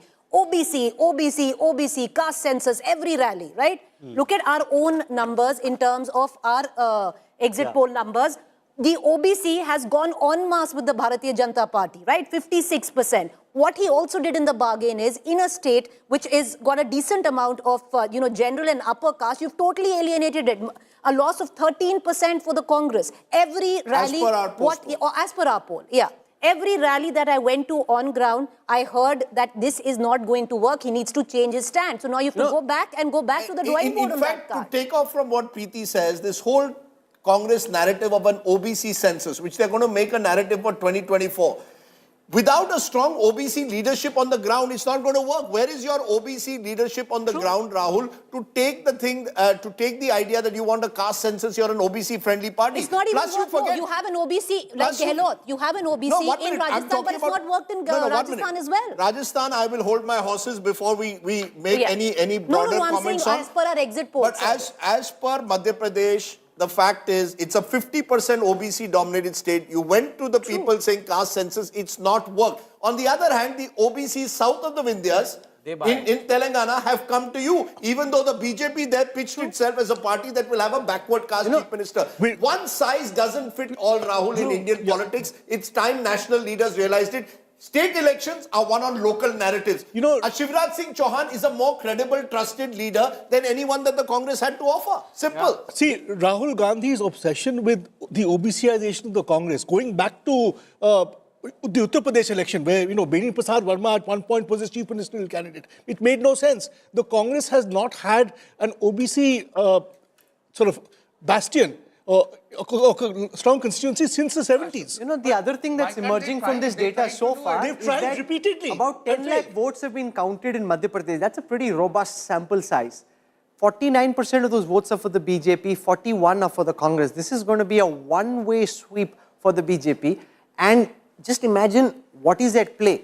Even the BJP in its own polls and all their feedback mechanisms couldn't pick up that they were winning this big. Every single journalist, reporter who traveled to the ground couldn't pick up that this was a wave. There was a wave under everybody's nose. The only thing that picked it up was the India Today post-poll study that was done, which actually showed the quantum of the victory. That, Rajdeep, is quite special when it comes to data mining. No, Preeti and I are going to say this, and she will hopefully confirm. You will that say we so. Nobody said sweep. We said BJP ahead. We came back saying Ahead BJP is different from sweep. You never said sweep. But okay, No, I Rahul, didn't say sweep. Okay, I said BJP. My number was 125 to Haan, तो 130. इससे बड़ा number. If it's, once again, it's looking at 130 right now, but if the vote share gap is 49 versus 41, and if that holds, that 130 is going to go up. As of now, Kamal Nath, the incredibly durable Kamal Nath is trailing as of now in Chhindwara. There's a Congress election person who's saying, no, he's leading as per ECI. As per our numbers, Kamal Nath is trailing in Chhindwara. Someone who's won 9 Lok Sabha elections there, won the last by-election from Chhindwara. His son is the MP from there. The only time he's lost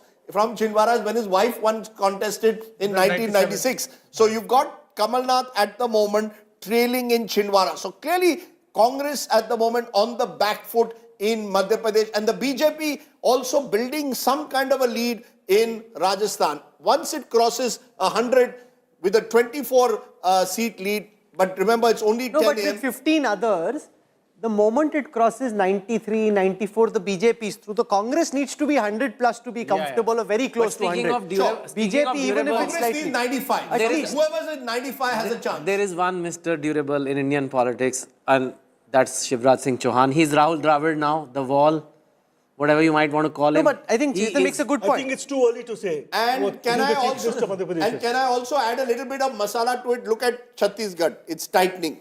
40 is playing 50 in Chhattisgarh. So you're just 5 ahead of the halfway mark. 5 more switch sides at 10 a.m. in the morning.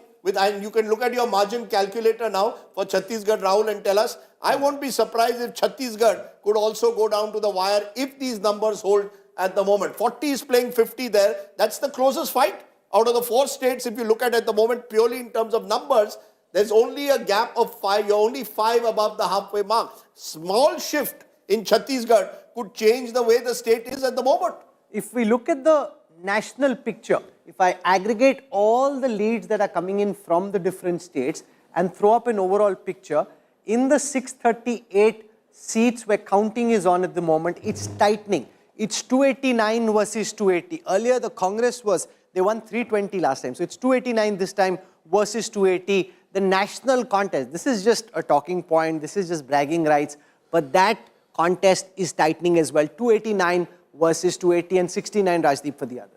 I think what the picture that, as I said, it will be interesting to see Chhattisgarh is because Chhattisgarh margins are notoriously small. So we could see a shift there, which could make it a cliffhanger. I think Madhya Pradesh and Telangana are settling down. I'm not yet saying Rajasthan is fully settling down because Again, there's a 10-seat shift required that could change the picture dramatically. But the other states, the Congress's best news, Telangana, the BJP's best news is in Madhya Pradesh. And look at how it's changing within the state. Tribal areas of Madhya Pradesh, if you go to the belt by belt in Madhya Pradesh, you will see the tribal areas, it's the BJP which is dominating. These were areas which the Congress won last time. Just take a look at a region like Malwa Nimad, which was last time very much with the BJP. This time on the other hand, with the Congress, this time BJP is leading in 12, Congress in 6. So you've changed the complete dynamics of Madhya Pradesh by winning tribal belt. Even in Mahakaushal, 23 to BJP, 21 to INC, and GGP, the Gondwana Ganatantra Party, is leading in 3. So one of the questions that people will have in their minds, and spend a moment with me as I take you through this on the election intelligence dashboard, and this is where the magic and the true prowess of the EI comes in. These kind of insights, I guarantee to you, even top party leaders at this second will find difficult to process in the speed at which I can. So we'll go through it one by one. And in Chhattisgarh, if you're wondering from where things stand, 52 versus 38, what could change? So here it is, for the first time this morning, a margin calculator. How many seats are being won and lost at this moment with a margin of less than 500 between the winner and the runner-up? At this moment, ladies and gentlemen, there are 87 seats where the margin is less than 500, which means that just the initial rounds of counting have happened. Anything can change. The Congress is leading on 51, the BJP on 36. 87 seats, margin is less than 500, anything can change on these seats. Let's look at those seats where the margin is less than 1,000. 88 such seats, 52 versus 36. So these are very initial trends. That's the point that Rajdeep was making. Very initial trends in Chhattisgarh. So the situation in a tight contest could change unless it starts opening up in some direction. Should I just do the same in Rajasthan as well? Because people are thinking it's settling. Has it really settled? In Rajasthan, if I bring out my margin calculator, let's look at the seats where the gap is less than 500 at this moment. Remember, these are initial leads. On 196 such seats, the BJP leading on 103, the Congress leading on 77. Again in Rajasthan, the trend could potentially change. From there, let's now come to Madhya Pradesh. I'll pull out the margin calculator for Madhya Pradesh. In Madhya Pradesh, on seats where the margin is less than 500, there are 226 such seats at this moment. The BJP leading on 128, the Congress leading on 93. So if you're a supporter, Rajdeep, of any party amongst our viewers, don't eat your laddus just yet. The game has only just got started. Absolutely. And, therefore, I would say in all the states except for Madhya Pradesh, I think you can still say, I know that 65 out of 119 appears that the Congress is safe in Telangana. I just only put the caveat that when you add the BRS, BJP and others, and T.S. Sudhir, is there any possibility at all of an alliance of a Mahakutumi of BRS, AIMIM and the BJP? Well, that would be a bit of too much of a wishful thinking. But one interesting part about that others category, 6 of them are from MIM, 1 from BSP, and in Nampally seats, which is the area abutting the Hyderabad railway station, the MIM is trailing. The Congress is leading in that was a seat where the Congress thought they would upset Owaisi. In fact, correct me if I'm wrong, since 2009, MIM has won its 7 seats. This time they could be losing one, and there was a buzz in Hyderabad that Nampally was the one that they could vulnerable lose. seat. Firoz Khan of the Congress is leading. And I have a particular reason to remember Nampally. I used to go to a court there every few months for a defamation case, and therefore I have memories of Nampally very stuck in my mind. Nampally court jana hai. Correct me, Sudhir. Absolutely, there's the Nampally court. The Metropolitan Magistrates courts are there. My God, don't ask me what used to go on in the Nampally court, but go on. I think, Rajdeep, this Mahakutumbi you're talking about is possible if we include, the central agencies, Office of Governor, etc. Then possibly it's feasible. I know you're saying that, but the truth of the matter is you can't have MIM and BJP together.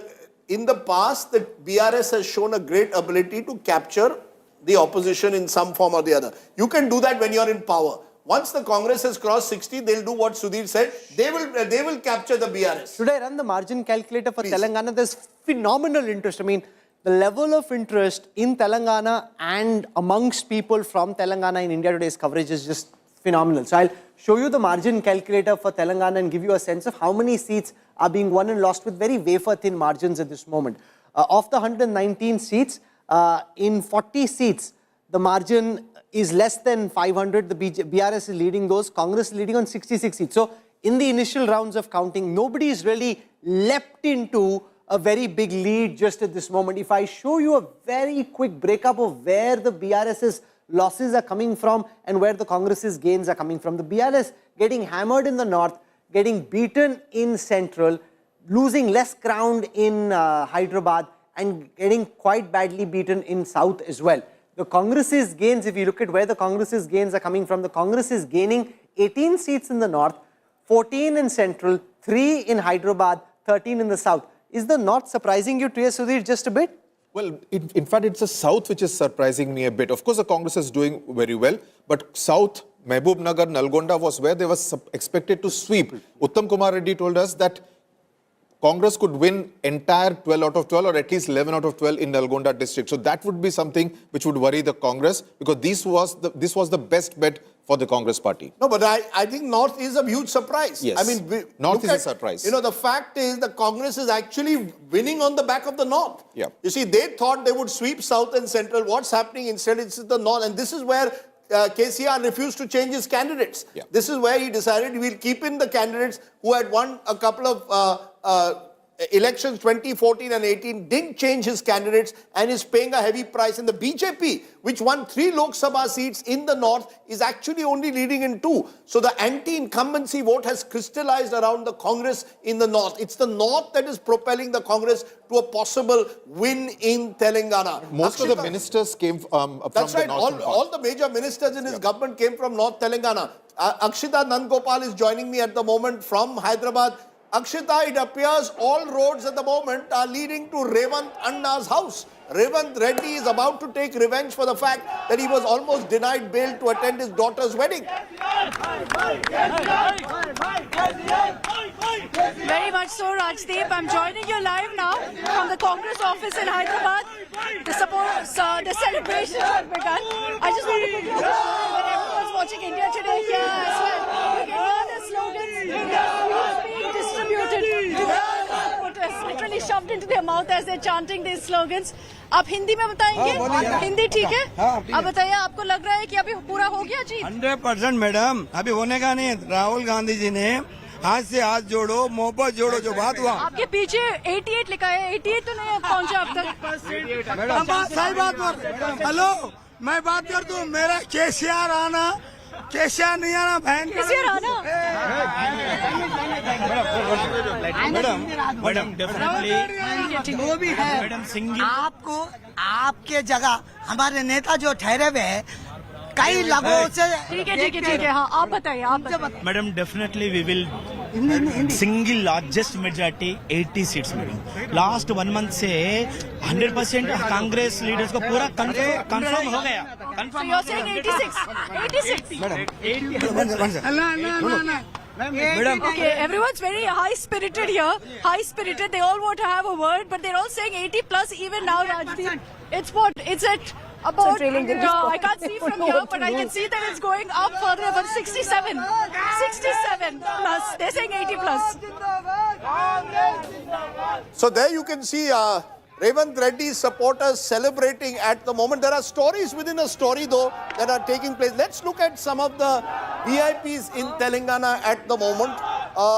K. Chandrashekhar Rao, this is a huge story building up, is trailing at the moment in Kamareddy to Revant Reddy. Remember, KCR is contesting in 2 constituencies. Gajwel is his bastion. In Gajwel at the moment, KCR is leading. So he's leading in Gajwel, but when it comes to the other constituency, the other key constituency of KCR, which is in Kamareddy, which is the real battle that's taking place, Sudhir, in Telangana. K. Chandrashekhar Rao, Revant Reddy, KB Rama Reddy, he's trailing. One of the reasons why Revant Reddy decided to take on KCR in Kamareddy is because he wanted to send across the message that among the entire lot of Congress aspirants for chief ministership, I am number 1. And that's why he took on KCR. Otherwise, we don't see in Andhra and Telangana politics the big heavyweights taking on each other. And here's a huge story. Mohammad Azharuddin is leading at the moment in Jubilee Hills in a seat which is dominated by the BRS, where Owaisi has put up a candidate against him. Mohammad Azharuddin at the moment is leading in against Magatti Gopinath, who is a very strong leader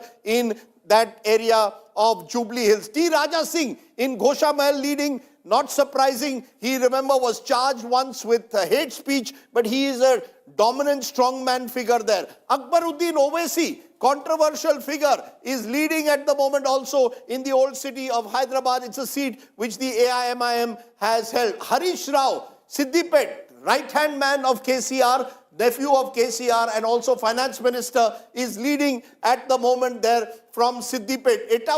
Etala Rajender, the BJP strongman, contesting also 2 seats, is trailing at the moment in Gajwel. So that's a bit of a setback for the BJP, but BJP expected not to win that seat from, let's see if there is any other seat that's significant at the moment. Bandi Sanjay Kumar of the BJP, its former president, its OBC face, is trailing at the moment. So the BJP is taking a bit of a hit in Telangana with some of its strongmen. Madhu Yaksha Gaud is former MP, is hoping to become a minister in Telangana. In a tough seat is the ex-Nizamabad MP, is leading at the moment in Lal Bahadur Nagar. Yes.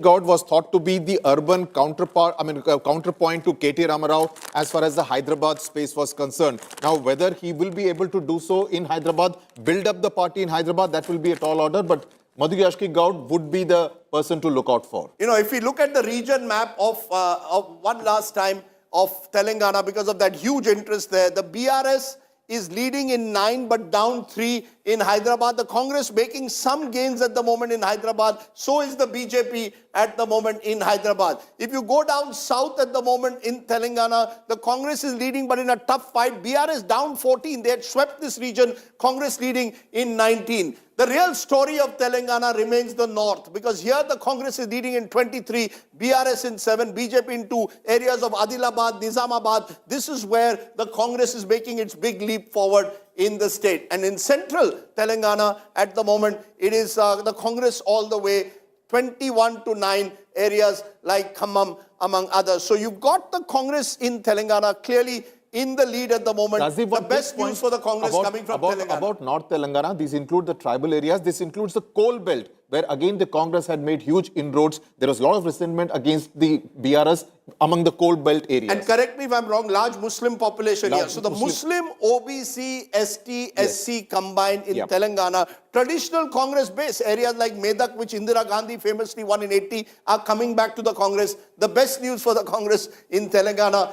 It's a tough fight though. Chhattisgarh, Rahul has been waiting for one super over. We thought the super over will be Rajasthan. As of now, who knows? That super over could be in Chhattisgarh. It is tightening in Chhattisgarh. Let's look at the numbers from Chhattisgarh just at this moment, because initially it seemed the Congress was quite comfortably placed in Chhattisgarh. That no longer seems to be the case. The data at this moment suggests the Congress is leading on 47, the BJP is leading on 43. 46 is the halfway mark. So the Congress only 1 seat above the halfway mark. That cannot be good news from the Congress. Let's look at what's happening in the different regions. Remember, the path to power in Chhattisgarh usually comes from the Bastar region. The Congress leading in 8 of those 12 seats, the BJP leading on 4. They were hammered in Bastar last time round. In the rest of Chhattisgarh, it's 45 all round. It's a tie at the moment. The super over is coming as of now from Chhattisgarh. 45 each in and Rajasthan seems from the moment, from the data, to be settling in favor of the BJP, at least at this moment. Our poll went up to 100. There's 7 more than where our poll ended. But Chhattisgarh is indeed going down to the super over. See, Madhya Pradesh and Chhattisgarh, they were one state until year 2000. Yes. And since then, all elections, the voting pattern has been similar. If you look at it, 2003 election, 2008 election, 2013 election, 2018 election, it was the same, on same lines. For the first time, Rashid Saab, since counting started in the morning, the BJP has overtaken the Congress. I'm not surprised. Overtaken the Congress in Chhattisgarh. It's now 47 versus 43. Chhattisgarh is getting exciting. If they're able to win Chhattisgarh, along with sweeping Madhya Pradesh and winning Rajasthan, the BJP will be dancing. They would have swept the heartland. And it will be huge, because look at what happened in 2018. In 2018, all these 3 states were won by the Congress. The Congress won a near 3/4 majority in Chhattisgarh. That is being overturned, Rahul, by the Congress actually now declining sharply, and the BJP now leading by 4 in Chhattisgarh. So you've got the distinct possibility of a 3-1 verdict in favor of the BJP. As we stand today, it's the BJP leading in 3 states, the Congress just in 1, which suggests that the Congress, and remember, the BJP won 62 out of 65 Lok Sabha seats in these 3 states. So these results will give the BJP a huge boost. When you lost 2018 in the Vidhan Sabha and still won Lok Sabha, imagine when you win the Vidhan Sabha, you could, you will only feel even more confident But these of are just 2024. trends. Things could still change. But at this moment, the BJP in Chhattisgarh has a 52% strike rate. In a bipolar fight, 52 is good because the Congress's strike rate is only 48. Let's just try and get into Chhattisgarh for a moment because there's been a twist in the tail in Chhattisgarh. The BJP leading for the first time, 46 versus 44. Dr. Raman Singh, the former Chief Minister of the BJP, on his seat in Rajnandgaon is trailing. Bhupesh Baghel in Patan at this moment seems to be trailing. Amit Jogi, Ajit Jogi's son, is trailing in Patan. It's Vijay Baghel, who is the MP from that area. He currently is leading in Patan. T.S. Singh Deo in Ambikapur, the Congress party Deputy Chief Minister, is trailing as well. Arun Sahu, who's the new face of the BJP coming from the Sahu community, is currently leading in Lormi. Brij Mohan Agarwal, one of the businessman faces, he doesn't like to be called a businessman, but a trader face of the BJP. He's leading in his Raipur city south seat. So this is a big twist. It could be 3-0. If it is 3-0, bragging rights, they'll say, okay, Congress is relegated to the south. In the heartland, sir. There are 4 states going to the polls. I said Congress will be relegated to the south. There's a possibility here of 4 first-time chief ministers. Yeah, Arun Sahu would be, to me, my mind, be the front runner because again he fits in with what the BJP wants, create a clear OBC build OBC faces across the Hindi heartland. If the BJP wins Chhattisgarh, and it's still a big if because it's very close, Arun Sahu could be a potential. If they want to take a more controversial decision, former IAS officer O.P. Chaudhary could be considered as well. And he's younger as well. He's younger. The BJP top brass loves him. You could have 4 first-time chief ministers. And Rahul, you see this fellow, Vijay Baghel, he's not only a Lok Sabha MP, he's a giant killer. In 2008 also he had defeated Bhupesh Baghel. And you know what the BJP did very successfully in Chhattisgarh, Rahul, is they got a strong candidate against Bhupesh Baghel. So he was, virtually signaling that we are taking the battle into the enemy camp. Also put up a lot of smaller parties and independent candidates sponsored by the BJP. We'll have to see your margin calculator to look at, the margin. But my sense is these others are playing a crucial role at the moment in Chhattisgarh. In the past, it used to be the BSP and the Gondwana Ganatantra Party which would play that role. Now you've got Amit Jogi's party, the Congress Janta, the JCC, the Janta Chhattisgarh Congress, and you've got a lot of independents who are denied tickets who are playing a role. So Chhattisgarh is the state, Rahul, that could go down to the wire. And if the BJP wins Chhattisgarh, wow, 3-1, Narendra Modi, Amit Shah will have reason to celebrate today. So I just want to explain before I show the margin calculator that the caveat to keep in mind when you look at the margin calculator is that these are very initial rounds of polling. So a lot of seats will look like they're in the margin. That could change as more votes get counted. So in the margin calculator, there are 80 seats out of 90 in Chhattisgarh, which are being won and lost by margins of less than 500 votes. And it's a dead heat, 40 versus 40. 40 for the BJP, 40 for the Congress. When the margin is less than 500, the ball can swing in either camp, Rajdeep. It can swing in either camp, but Chhattisgarh clearly, once it's to the wire, you've got a state where there could be the potential resort politics. There is a lot of pressure on individual MLAs, particularly if the others get a couple. One side is 42, others is 44. At 45 each, it's still anyone's game in Chhattisgarh. So I think if there is one state which is going to the wire at the moment, it is Chhattisgarh, smaller constituency. Are you surprised, Rahul Verma, by some of these Chhattisgarh numbers? A party which gets 68 seats last time is now struggling to cross the halfway mark. Bad news for the Congress. See, some surprise because everyone was expecting Chhattisgarh to go in Congress way. But after the Access My India poll, which actually indicated that it could be a very, very close fight, what we are seeing today is something we were forewarned of. What is much more sort of like interesting about Chhattisgarh is that BJP picking up not just among OBCs, but also doing well in ST seats. There is But look at the swing, and you could show us that. Look at the swing compared to last time. You will have a 7 to 8% swing for the BJP already there. You know, what this shows is where the duel is BJP versus Congress. 12%. At this moment, the BJP is pounding the Congress. Where it's Congress versus the BRS, the Congress is beating the BRS. For the first time since I started tracking this data, the BJP has now overtaken the Congress in the national tally. So if I add the seats and the trends from each of the 4 states where counting is on at the moment, the BJP out of those 638 currently leading in 287, the Congress leading in 283. Last time they had 320. So the Congress has come down significantly from 2018. The BJP is up at 287 for the first time in the aggregate. This aggregate means nothing. It's just bragging rights. Bragging rights in politics are very important though. 287 leads for the BJP. Congress now at 283. They won't like this. And I'll tell you a small story within Chhattisgarh that's developing. In Bastar, Congress leading in 7, BJP in 5. Remember last time Congress won 11 out of 12 and eventually won the 12th in a by-election. The Adivasi Samaj formed a party called Hamar Adivasi, and I went to some areas. They were objecting to the fact that when religious conversion was taking place, and the Christian tribals wanted protection, the Baghel government didn't give it to them. That the Baghel government didn't stand by them in their hour of need. Baghel government didn't give them some of their forest rights that they wanted. And they said, we are forming our own party. I won't be surprised if HMR, the Hamar Adivasi party, which has been set up by the likes of the old Congress leader Arvind Netam, who left the Congress in August this year, are actually denting the Congress in Bastar. And we are seeing with Sarguja also, where the Congress had swept, T.S. Singh, Dev kind of leader losing, someone who's won with 50% plus of the vote. So that is making a difference. Shivraj Singh Chauhan is speaking at this moment. He'd be delighted. I spoke to him after the poll. Let's listen to him. And this is the Madhya Pradesh Chief Minister speaking at this moment. Gas के रिसाव के कारण हजारों भाई बहन जिनमें हमारे छोटे छोटे बच्चे शामिल थे,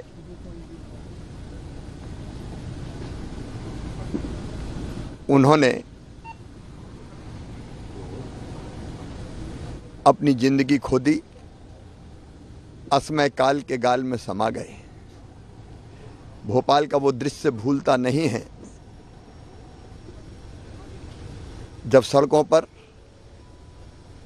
अपनी जान बचाने अपने बच्चों को लेकर भाई और बहन दौड़ रहे थे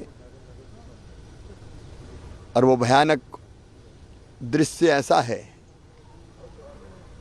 कि कई मवेशी भैंसें ऐसी थी जिनके पेट फट गए थे। दौड़ते दौड़ते कई लोग गिरे और हमेशा के लिए दुनिया छोड़ के चले गए। मैं हम सब भाई बहनों के चरणों में श्रद्धा के सुमन अर्पित करता हूं, लेकिन इस संकल्प के साथ कि फिर कोई शहर भोपाल ना बने। ऐसी गैस ट्रेजेडी फिर ना दोहराई जाए। हमें सबको सोचना पड़ेगा। केवल मध्य प्रदेश और देश की बात नहीं करता, दुनिया को भी, कि भौतिक प्रगति की अंधी चाह में हम प्रकृति के साथ ऐसा खिलवाड़ ना करें कि प्रकृति हमको ही निगल ले। और इसलिए विकास और पर्यावरण में हमको संतुलन स्थापित करना पड़ेगा। ये धरती सबके लिए है, मनुष्यों के साथ साथ कीट पतंगे, जीव जंतु, पशु पक्षियों के लिए भी है।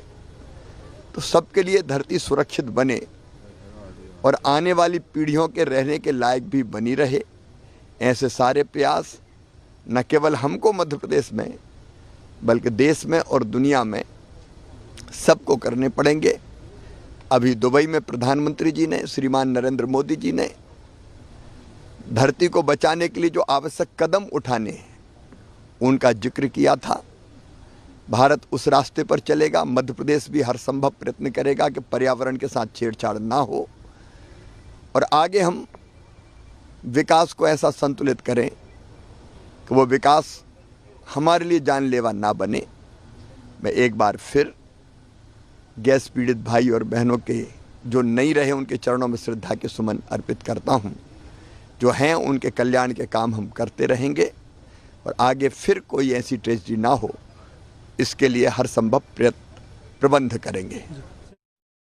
Remember, of course, today is December 3rd and 1984, December 2nd night, 3rd morning was when the horrific Bhopal gas tragedy took place, killing thousands of people. Shivraj Singh Chauhan remembering that day. But it's also a show of confidence, Rajdeep. The fact that he's emerging, he's also staking claim. That's right. Boss, I have done it. No matter how much the BJP in different quarters in Madhya Pradesh tried to undermine him, at 138 with 21 leads from the last time, Shivraj Singh Chauhan, like Yogi Adityanath in Uttar Pradesh, emerging as a force in his own right. No matter what you think, you know, people even in the BJP were saying, bore ho gaye, ubasi aa gaye, thak gaye, he's sounding repetitive. If he's been able to lead the BJP to 138 leads at this moment with 29 trends over the last elections, Shivraj Singh Chauhan is one of the biggest winners today. Make absolutely no mistake about that. That's the verdict. And his Ladli Bahina scheme turning out to be a game changer. Our poll was showing a 10% vote share gap between the BJP and the Congress amongst the women. This, like Yogi, in Uttar Pradesh, where the BJP thought 220, 230, they actually ended up with more than 300. This is a big victory for the man of the moment, Shivraj Singh Chauhan. And, you know, after our poll, when we conducted it, he spoke to us on the phone. He was, in fact, while the poll was on, his secretary was sending messages. And one of the things that he mentioned, which I thought is an important word in politics, it's the word called bharosa. It means trust. You see, Shivraj Singh Chauhan put 1,250 rupees in the pockets of women through the Ladli Bahina scheme. The Congress promised it. But when I'm getting it already from one person, I tend to trust him. I got a sense, Preeti, when we traveled, and you traveled a lot there as well, that women trusted Shivraj Singh Chauhan to deliver on that promise. Yes, there were other serious problems. There are paper leak problems. There was the Patwari recruitment scam. There is a sense that, you know, there are very few jobs that the government has created. But purely on the gender factor, it appeared that Shivraj Singh Chauhan, and not just Ladli Bahina, before that there's Ladli Lakshmi. In fact, he told me that I've had a series of schemes for 30 years. Don't just focus on this. Do you agree that there is gender which cut across caste in Madhya Pradesh? Well, you're right there, and it comes from with what you pointed out right in the beginning, Rajdeep, bharosa. So there is a sense of affinity that the women of Madhya Pradesh, you know, the fact is we can talk ad nauseum, but the fact he's called Mamaji hasn't come overnight, right? It's been coined, it's been fueled, and it's been fueled over generations per se, where the women of Madhya Pradesh are concerned. So you'll speak to somebody who's just the first time voter, and you speak to the grandmother of that voter and 3 generations of that, you know, in the same family. They have that affinity where they believe that he will deliver on, you know, on these grounds. While in this case, the Congress was offering 1,500 rupees, but for them, 1,000 rupees raised to 1,250 rupees was a lot more than the promise of a 1,500 rupees in case the Congress government came to power. And this is what cut across regions. It cut across the Chambal region to the Mahakoshal region, and it also cut across, you know, to the other Bundelkhand and Bagelkhand. So we can show that, Preeti. On the election intelligence dashboard, I can show you where the BJP's leads are actually coming from. The BJP is down 3 in the Bagelkhand region. Bagelkhand, I just got somebody saying Bagelkhand, Bagelkhand is not sounding right. Okay, so Bagelkhand. In Bundelkhand, they're up 7. In Chambal, the BJP is up 11. That's good news for Jyotiraditya Scindia. In Mahakoshal, the BJP is up 6. In Malwa, the BJP is up 4. In Nimar, the BJP is up 5 seats. If I look at the Congress's gains and losses, the Congress is losing 6 seats in Bundelkhand, 10 in Chambal, 7 in Mahakoshal, 4 in Malwa and 3 in Nimar. Pooja Shali joins us from right outside Shivraj Singh Chauhan's residence. There is a question that's been asked within BJP circles in particular, whether there will be a generational change, whether the top brass in Delhi will want to change the chief minister. Given that the BJP currently leads at 139, are Shivraj Singh Chauhan supporters confident that it will be Mama Ji once more? Let's ask that question then, because for now, Rahul, what a moment this is turning out here in Bhopal in Madhya Pradesh. Just for the starters, I'm at the Chief Minister's residence. This is where Shivraj Singh Chauhan, 4-time Chief Minister, 2005, when he took over, 2008 to 2013, then returning in 2020 after the Congress government had collapsed. These workers are all set, and like you heard, Shivraj Singh Chauhan's confidence. He's gone ahead as per schedule for the Bhopal gas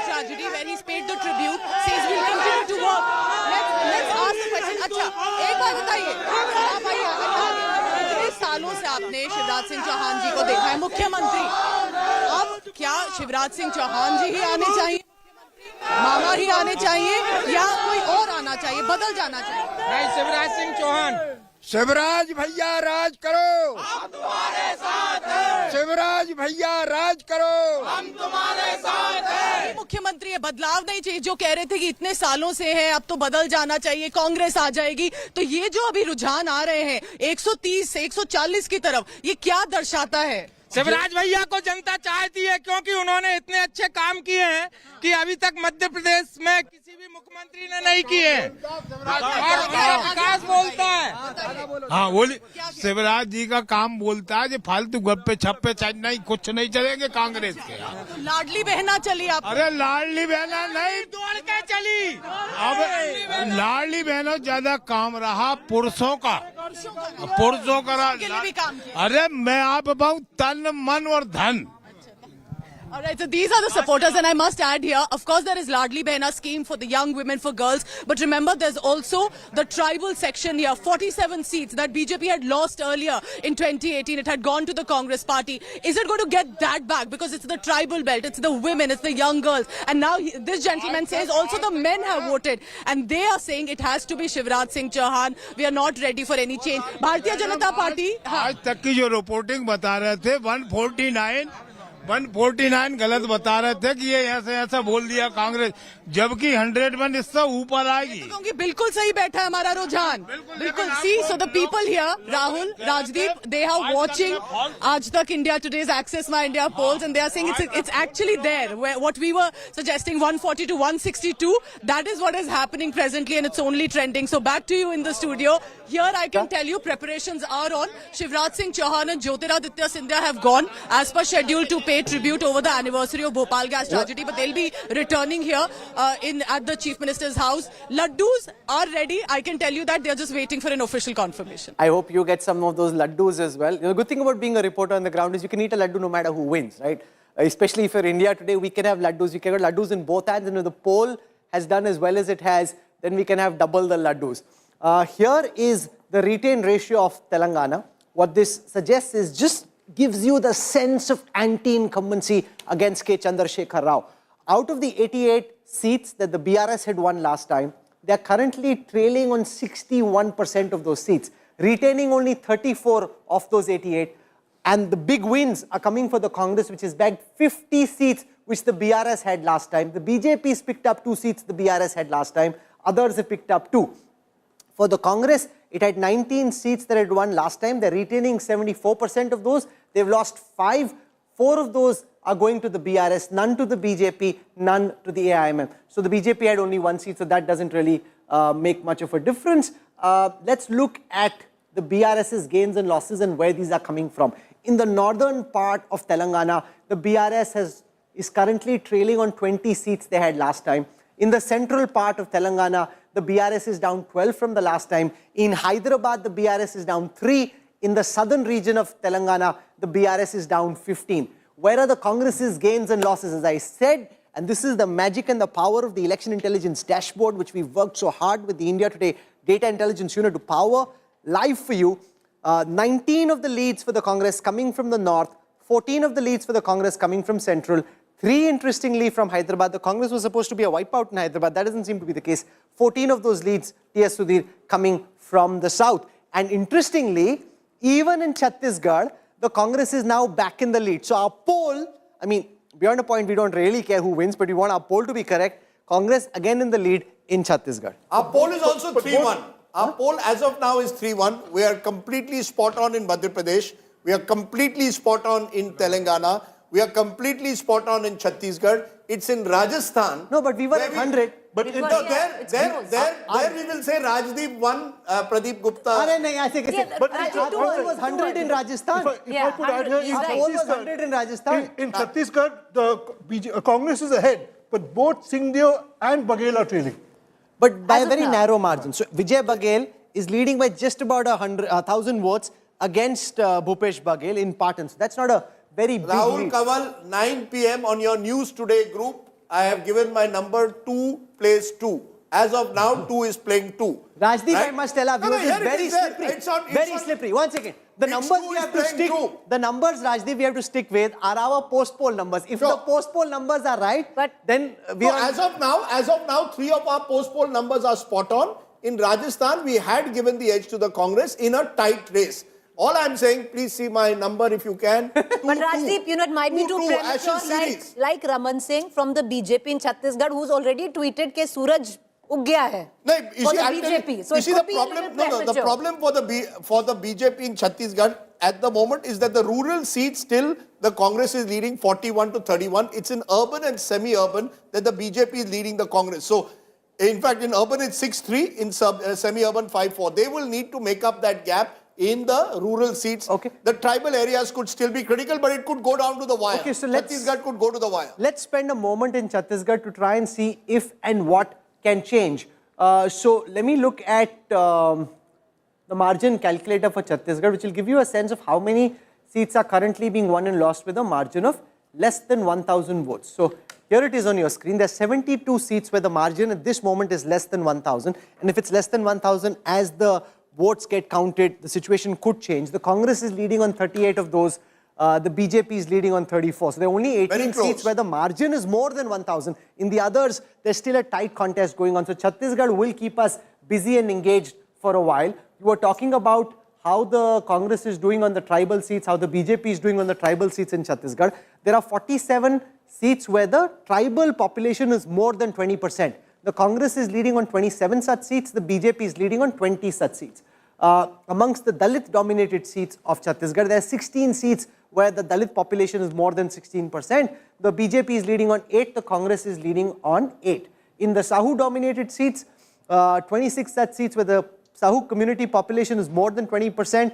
The Congress is leading on 12. The BJP is leading on 14.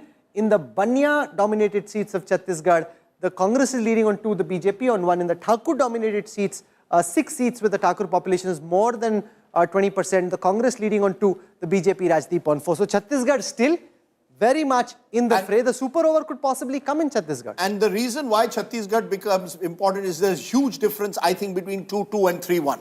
At 3-1, the BJP is balle all the way. At 2-2, the Congress will clutch on to its straws and say, look, we retained 1 and we've gained 1. So I think that's how important it is now in Chhattisgarh. Charan Singh Sapra, spokesperson Congress, and Tuhin Sinha, spokesperson of the BJP, joining us. Charan Singh Sapra, to you first. Not looking good for the Congress at the moment, I'm afraid, Mr. Sapra. As of now, you are only comfortable in Telangana, south of the Vindhyas. North India is either rejecting you or clearly putting the BJP in a fight with you, as in Chhattisgarh. Mr. Sapra. Okay, we're having a problem with his line. Let's go to Tuhin Sinha. Tuhin, you've dressed in the appropriate colors. You obviously knew which way the wind was blowing this morning.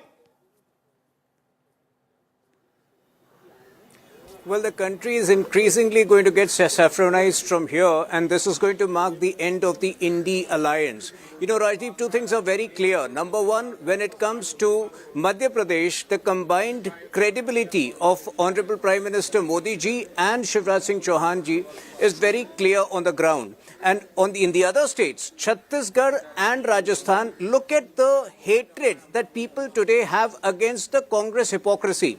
It is very important to know that, you know, when you travel on the ground, I have heard you mention in one of your programs, when it came to Madhya Pradesh, there was no anger against the existing government. But the anger is against the Congress despite them not being in power. Why?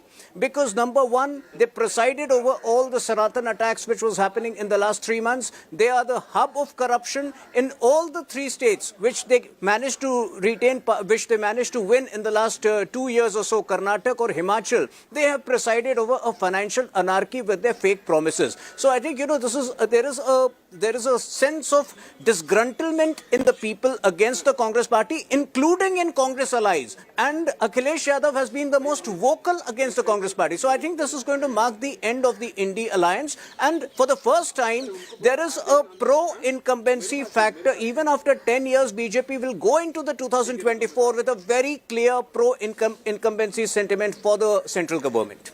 Okay, Rajdeep, we have over here now the national big picture that emerges. For what it's worth, if you add up all the leads which you have across the states, I want to take you through on the election intelligence dashboard, the overall national big picture that emerges. Remember, the Congress had 320 wins the last time out of these 638. Right now, they're at 270. The BJP is at 298. So the BJP with a 28-seat lead across these 4 states, despite the fact that in Telangana they're doing far worse than the Congress, despite that in the overall big picture as far as bragging rights are concerned, the BJP, Ashok Malik, would like this number, 298 versus 270.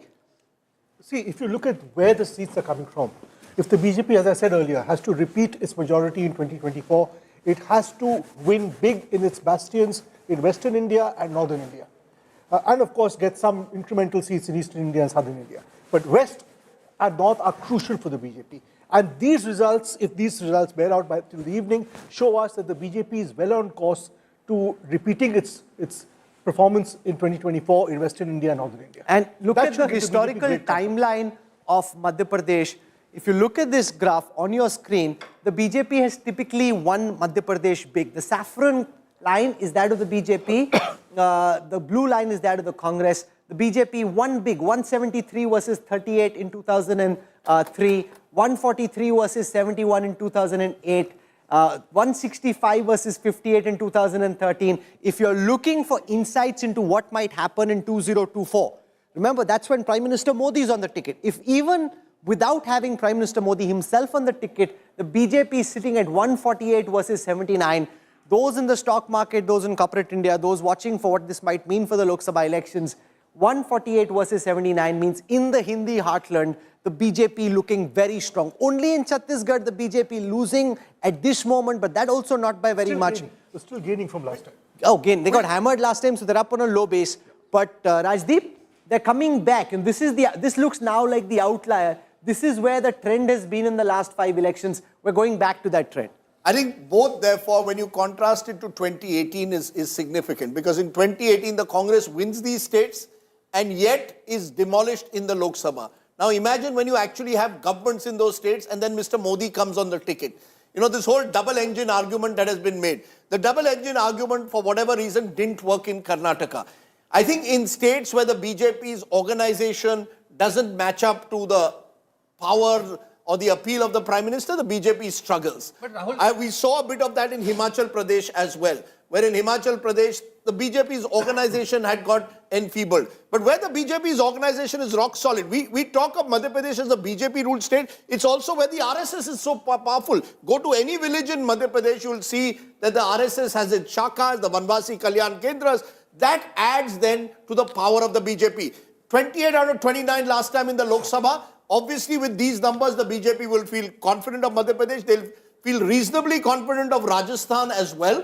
The question now comes in Rajasthan, do you go with a new generational change or stick to a Vasundhara Raje? That's a question the BJP will have to answer. But with 151 in Madhya Pradesh, I know Ashok Malik has been saying the BJP may look beyond Shivraj Singh Chauhan. I actually think this is Shivraj Singh Chauhan's biggest moment. Look, I don't think you can deny him right away his moment in the sun. All I'm saying is if you need to do a transition there, then 150 gives you more opportunity to do it than 120. But where would that leave? You know, why would I do a transition? Why would I break something? That's okay. The party leadership. Shivraj Singh Chauhan is 64-year-old and there is no, as such, there is no successor there. It's not that age is not on his side. And Rajdeep, what you were saying about the, the BJP, RSS, Sangh Parivar imprints in Madhya Pradesh were very much visible in Chhindwara. When I went to see there was more, the saffron than, the green number of green trees there. And mind you, it's largely forest area. So there was so much of sadhus and sons and all over the country had come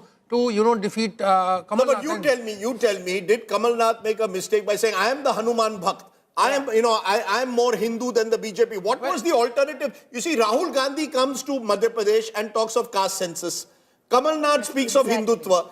Where is that one consistent narrative that you need to defeat the BJP in a state? The Congress didn't have it in Madhya Pradesh. You are within your rights to run down Kamal Nath, but what Kamal Nath did was he did not allow some kind of communal polarization that I saw in Rajasthan taking place in Madhya Pradesh. So that was there, but it didn't work.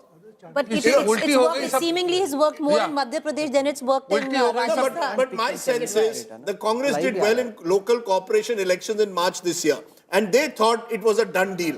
Then they won Karnataka, got even more overconfident. I get a sense the Congress has paid a huge price for overconfidence this in Madhya election Pradesh. local, Raj. Can we And the listen to BJP, Shivraj on the Singh other Chauhan? hand, Let's listen struck. to Shivraj Singh Chauhan. He's out there.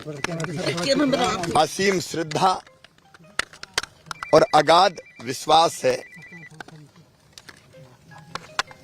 उन्होंने जो यहाँ सभाएं की, जनता से appeal की, वो जनता के दिल को छू गई और उसी के कारण ये परिणाम जो अभी रुझान आ रहे हैं, ये प्रमुख कारण है। डबल इंजन की सरकार, दिल्ली में प्रधानमंत्री जी के नेतृत्व में केंद्र सरकार ने जो काम किया उसको यहाँ ठीक से हमने इम्प्लीमेंट किया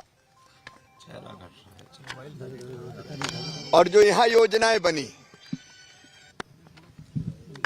लाडली लक्ष्मी से लेकर लाडली बहना तक का एक अद्भुत सफर जो मध्य प्रदेश ने तय किया, गरीबों के लिए, किसानों के लिए, भांजे भांजियों के लिए जो काम हुए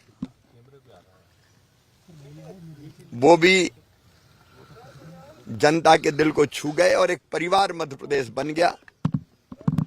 अमित शाह जी की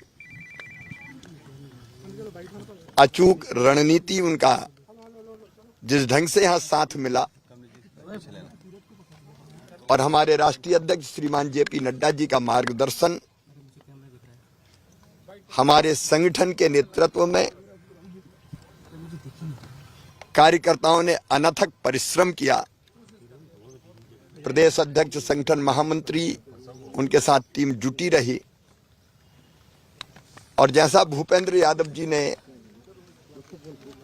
शिव प्रकाश जी ने, अश्विनी वैष्णव जी ने जो मार्गदर्शन किया, उससे चुनाव के अभियान को सही गति और दिशा मिली। और इसलिए मैंने पहले भी कहा था, हम बिल्कुल कंफर्टेबल मेजॉरिटी, शानदार मेजॉरिटी भारतीय जनता पार्टी को आएगी, क्योंकि जनता का प्रेम हर कहीं दिखाई देता था।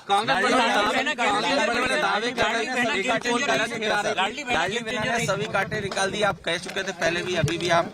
मैंने पहले भी कहा कि Wondering if this is accidental. I promise you it's not. No person who's in the fray to be chief minister shows up that early in the morning on counting day unless he's taking claim. What Shivraj Singh Chauhan has done from those two public appearances this morning, Rajdeep, is signal to voters in Madhya Pradesh, to all those watching in Delhi, or to all those watching on TV and everybody in Delhi at the BJP headquarters, that this is my victory. And you know, that's the underlying message. He's not saying it, but if he had any, he's not staying at home. He's out there staking claim. And you know, Rahul, jo jeeta wo Sikandar, BJP has every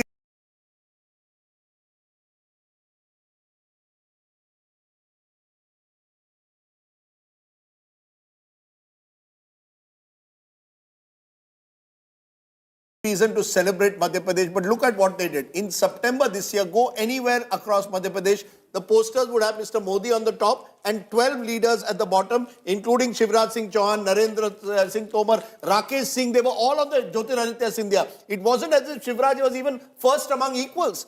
By October end is when the BJP changed and realized that, yeah, Shivraj Singh Chauhan may be a little bit more popular. This is where the BJP's tracker polls, I think, helped it. They recognized that Shivraj Singh Chauhan does have a trust, a sense of identity that the other leaders don't have, and slowly but surely projected him. I don't think now they can turn back. Yes, there are people like Prahlad Patel, also from the backward caste community, who will be seen as potential rivals for the future. But at least till 2024 Lok Sabha, Mr. Modi's aim is 300 seat, 300 par Lok Sabha. Till then, I think they will stick with Shivraj Singh Chauhan. Rajasthan will be more interesting, because you are not as dependent possibly on Vasundhara Raje once you've crossed 100 seats. There you may look for an alternative. You've not dependent at all. You didn't use her for the election. Why would you need her now? That's right. So I think if you are going to see a chief minister election, you agree with that, Chetan, that you know, maybe you want a generational change in Rajasthan. Whether it's, I don't know which generation they'll be, but they clearly didn't want to project her as the face, whatever may be the internal reasons for that. They wanted to keep control on the state, and now It's just without a face, they won that state. That is a bigger victory for BJP center than a victory with a local face. In the dying hours of What's your sense, Preeti? Will they go with Vasundhara Raje or will they look for an alternative? Rajdeep, in the dying hours of the campaign, Vasundhara did find favour back in branding, back in posters, right next to Modi in the last 2 rallies. But having said that, if this number stays at about 100, then yes, Vasundhara Raje will be somebody who will be in. If So it what's goes, the number if then? they pull it away, over Post 110, if they pull it away, then I do see that they might think of somebody else. Our own poll suggests somebody like a Baba Balaknath, who's a sitting MP of Alwar and now contesting from Tijara. Ashok, do you think they'll stick with Vasundhara Raje at 105? 104, 105, yes. 110, no. You know, it's very interesting what's happening in Rajasthan. There are very few states of North India, and Rahul, you please come in on this, where independents get 20 plus. You've got independents, and we look at their vote percentage, but I have little doubt that independents will be 20% plus. In a 2-horse race, you have a large space for a third front. I wonder if Sachin Pilot could have taken that gamble 6 or 9 months ago and tried to create a third front, which was Hanuman Beniwal, Sachin Pilot, Aam Aadmi Party coming together. How do you see this role of independence in a state like Rajasthan? So one, in last 5 elections, independent, like basically non-Congress, non-BJP vote share has always been around 20% and seat share has been around 15%. Yes. And that's what we are going to see even now. Especially for the Congress, what was happening, that the independents used to tilt the balance in favor of one chief ministerial candidate.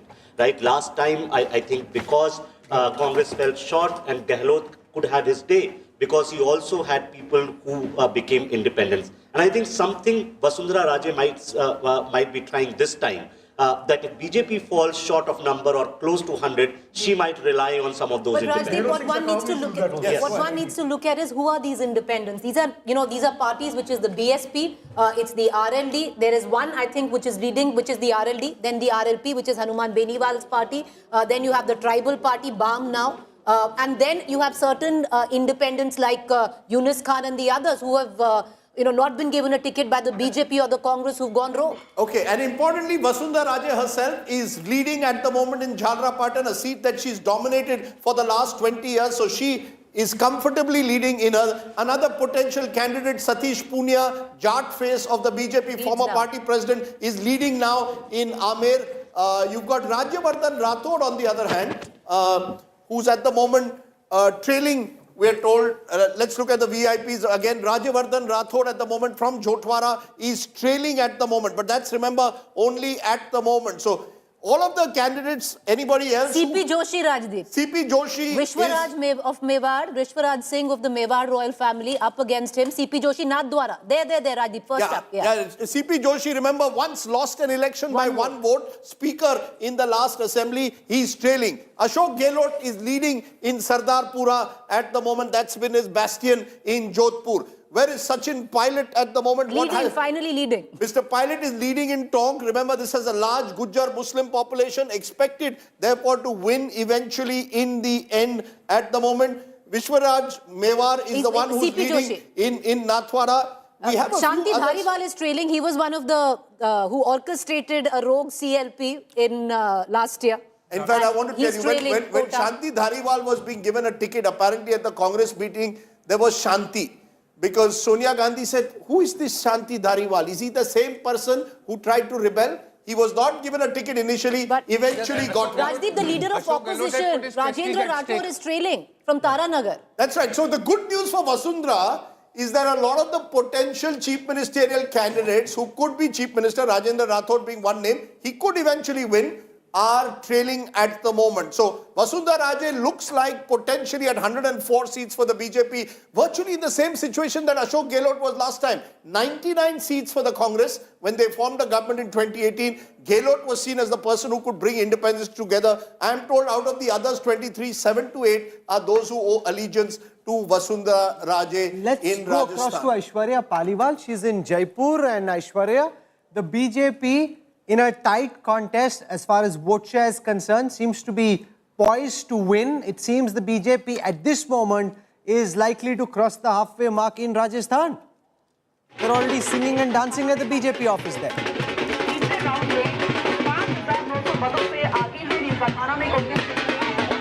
Those are images from the BJP headquarters in Jaipur. The dholwalas are out. The balloons are up. So they were obviously expecting this. The balloons are nicely set. So they clearly thought that they were likely to win. Aishwarya, can you hear me? Aishwarya, I think the dole is so loud that she can't hear us. Aishwarya, go for it. Just go for it. Tell us what's happening there. So Rahul, we just straight cut to the visuals here. The women, in fact, in large numbers present here. क्या आप लोगों को लग रहा था कि Bharatiya Janata party इतनी भारी बहुमत से जीतेगी? आप लोग काफी भारी संख्या में आए हैं यहाँ पे। क्या लगता है?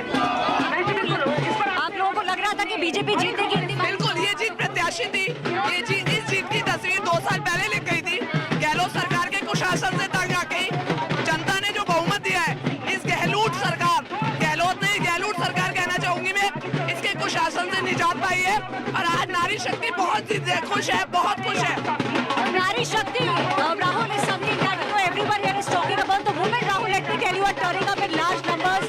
The dhol here that you can see right outside the BJP office in Jaipur, the dhol taking place here, everyone is dancing, everyone is in a celebratory mode, and they all believe, Rahul, that numbers will go up. As the counting proceeds, they believe that this actually will be a Prachand Bahumad for the Bharatiya Janata Party. From there, let's cut across to Revant Reddy's residence. Nagarjun Dwarkanath joins us from Hyderabad. 70 leads for the Congress, up 51 from the last time. The BRS down 51 from the last time. Revant Reddy, from what we can see, at least his supporters are expecting Nagarjun that he's going to be Chief Minister. The party hasn't announced just yet, but he has that confidence that he's the man who's led them to power. It's his turn to rule Hyderabad and rule Telangana.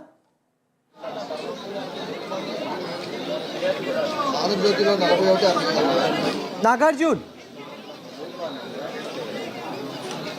Okay, give us a moment as we try and But fix I think, Rahul, what we can do, and we can ask our producers to do this, call 2 elections very clearly.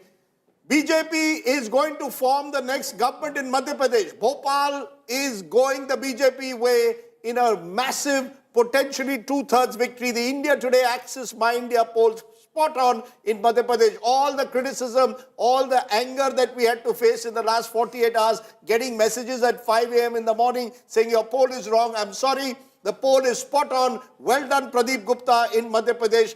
Madhya Pradesh, we are calling Shivraj Singh Chauhan-led BJP is set to form the government in Madhya Pradesh. We are also calling Telangana, that Telangana, barring a last-minute surprise, the Congress is set to form the government in Hyderabad, displacing 10 years of TRS. No, what surprise can there be? With 51 leads. 70, I'm just saying 60 is the halfway mark. So I'm not saying that they're... Yes. It's bad news for BRS. It's also bad news for the AIMIM. It's leading only in 4 seats. That's right, very interesting. Down 3. And I'm told Karwan, Nampally and Yakutpura, these are the 3 constituencies where it is trailing right now. Huge. That's huge. So I can show that on for the Asaduddin Owaisi, Yes. this is a huge setback. Yeah. He takes this area as his fortress. And aligning with the BRS, it would suggest, Sudhir, that the minorities have consolidated behind the Congress. No, the narrative of the Congress that the MIM has some kind of a deal with the BJP seems to have found some traction. Absolutely. In its parts. But of course, these are small leads right now for the Congress. But yes, the fact that he is trailing, because Yakutpura kind of thing, it had only 39% polling. Most of the old city constituencies have had less than 45% polling in a state which has seen 71% polling. So in that sense, the old city, the Congress seems to have breached it if these early leads hold. Excellent point, Sudhir. So AIMIM is currently leading only on 3 seats, down from 7 for the last time. The Congress is on 70, up 51 from the last time. If I look at how the minority-dominated seats of Telangana have voted, there are 17 seats where the Muslim population is more than 20%. The BRS is half of where they were last time. Others are at 3. They were at 7 last time. Congress is at 5. It's up 4. So there has been a move of the minority vote from the BRS AIMM tango to the Congress in Telangana. And one of the shifts that took place in Telangana was when by early part of this year, I would say mid part of the year, rumors were spread or speculation that the BRS had some deal with the BJP. When K. Kavita, who was once accused in the Delhi liquor scam, suddenly it appears that the agencies are going soft on it. The Congress sent coins and digital messages saying BRS and BJP bhai. Even the PM said that in one of his campaign speeches. In fact, the PM went to the extent of saying BRS K. Chandrashekhar Rao wanted to join the NDA. Yes. All of that went against the NDA, and Sudhir makes a great point. It resulted in a minority consolidation. Muslims, OBCs and Dalits have come together to back the Congress there. And one of the reasons why they are doing so well in the north, Kaleshwaram irrigation project, the Congress went to town talking about the Kaleshwaram ATM, that it has been the cash cow for the BRS. That seems to have found some traction if these results are...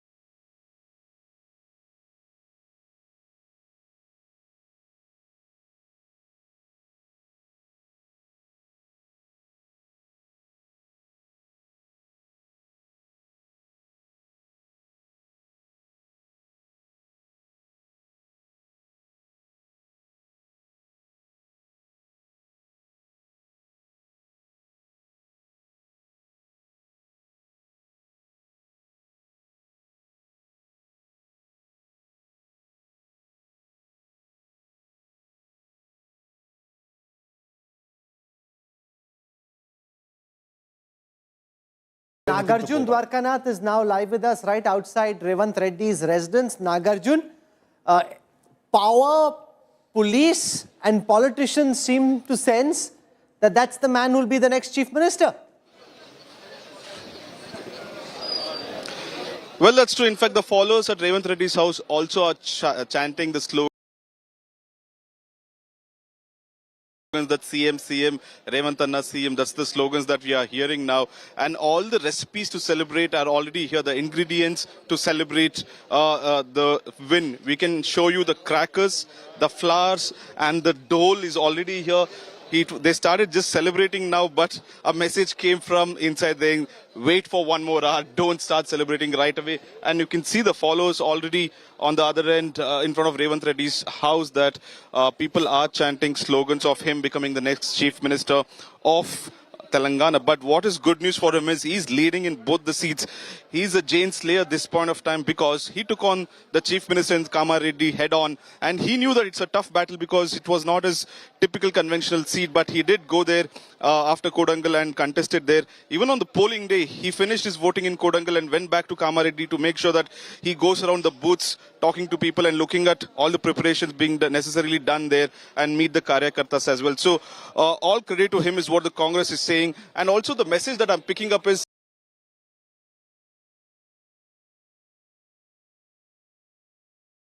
is leading. That would be a very big win. I want to go across to Akshita Nandgopal. She's at the Congress headquarters in Hyderabad. Akshita, I see the dole is out, the Congress supporters out to celebrate. There's a massive political tsunami in Telangana. The Congress is romping home in style. Rahul, I can't hear a word of what you're saying because the music is non-stop here. But what you see on your screens is a milk abhishekam. First of Sonia Gandhi, then of Rahul and Congress headquarters at the Gandhi Bhavan in Hyderabad to go ahead and celebrate together. All the winning candidates will be brought here tomorrow and there's going to be a mega celebration. So what you're seeing here is just a trailer of what to expect in the next 24 hours, Rahul and Rajdeep. Thanks, Akshita, for that. Meanwhile, there's been a big twist in the tail in Chhattisgarh. In Chhattisgarh, the BJP now seems to be stabilizing in a lead.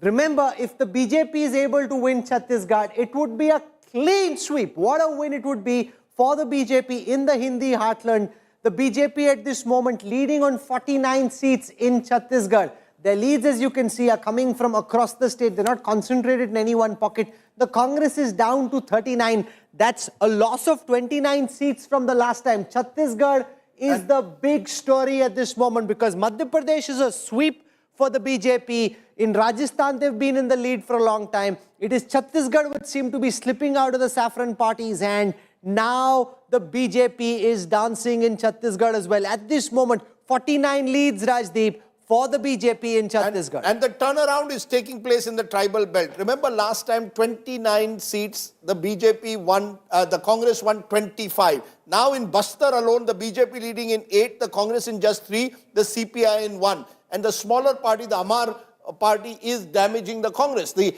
the sense is that the Congress in the tribal belts is where they are taking the hit this time. And once you take a hit in the tribal belt, that's where that pivoted the Congress into victory last time. Now you're finding the Congress struggling, which is why even the likes of T.S. Singh Deo are trailing despite having 50% of the vote. I won't be surprised now if the BJP wins Chhattisgarh. It is 3-1 possibly. And that would be a big victory because they were never really in the race in Telangana. So if your BJP is able to win all the 3 states in the Hindi heartland, just a repeat of 2018. What could have happened? Reversal of 2018. Reversal of 2018. But the interesting thing could be that this could make 2024 that much simple and clear. There's been unpredictability around the verdict today. But if this is the way it shapes up, 2024 becomes that much more settled from a BJP point of view. It also affects intra-India alliance dynamics. India alliance is in trouble. No, the dynamics within the alliance also change. The Congress will be chastened. The other allies will say, we told you can't beat the BJP in a head-on-head fight, so please back off and give us some space. But as per sources, already an India alliance meeting has been called on the 6th. What's the point of this alliance? This morning. What is the entire Ajay point? Alok of the Bharatiya Janata Party now joins us. Ajay, 50 leads at this moment for the BJP in Chhattisgarh. Not just is the BJP sweeping Madhya Pradesh, winning Rajasthan. If you end up winning Chhattisgarh, you would have swept the heartland.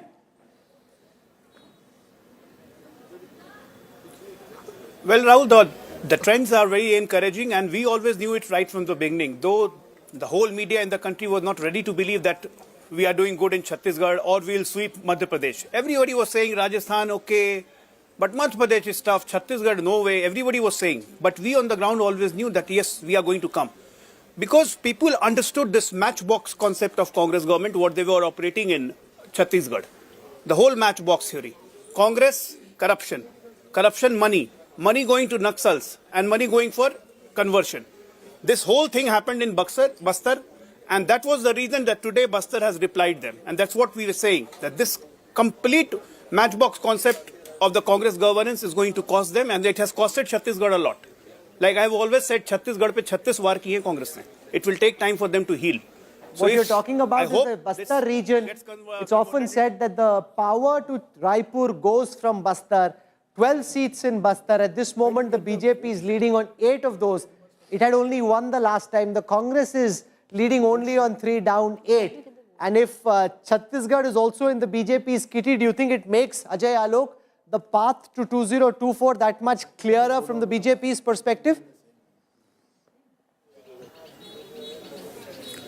Well, see, Bastar has a lot of importance because Bastar is essentially all the 12 seats except for one. Everything is ST seat. But in Chhattisgarh, if you look overall in totality, the 90 Vidhan Sabha seats, every seat of 90 Vidhan Sabha has around 15 to 25,000 of ST population. So the voice from Bastar, it resonates in whole Chhattisgarh. This is the truth. And that's what has happened. And let's wait for one more hour, and I think the picture will be much more clearer.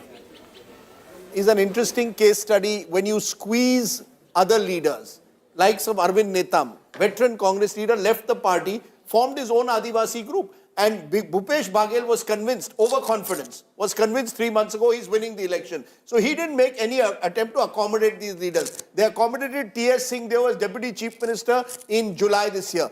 He felt resentful, or his supporters felt resentful. There was supposed to be a rotational chief ministership. And he spoke in Chhattisgarh, and if these numbers hold, that Mr. Baghel was a concentration of power. Everything was rooted, all his own bureaucrats, his principal, one of his key secretaries is behind bars for the last 1 year in the coal levy scam. So there was corruption allegation, then the Madhev betting scam happens just on the eve of the elections.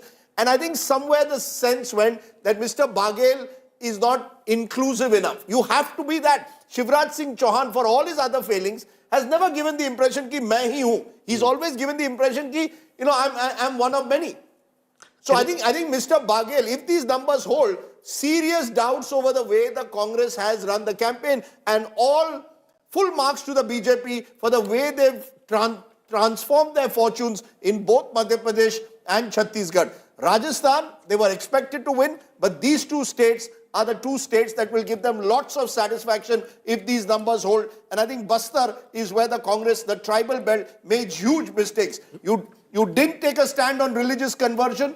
You didn't take a stand on Tendu leave pickers. You didn't take a stand when your leaders were leaving you. You paid the price for it. Can I make a point? Like now, if you look at these 4 states, yes, in 3 states, incumbents are losing. Only in MP, the incumbent is likely to come back to power, which basically tells you something about the whole sort of like thing we make about welfare schemes as if that's the only way they work. Welfare schemes also get offset by how incumbents perform. On what issues, some things that you are mentioning about Chhattisgarh. Similarly, in Rajasthan, there were issues about scam students, like paper leak, all those kind of things. In Telangana, there were similar issues. So welfare schemes can only work if your performance on other metrics is also doing well. And I may be wrong here. In Madhya Pradesh also, I think there's a lot of things. There are a lot of sort of undercurrent was there. It's a BJP organization that, this thing, influence of the, so to say, the Sangh Parivar, religious polarization, all these things also play a very big role. And I'll tell you a game changer that the BJP did in Chhattisgarh.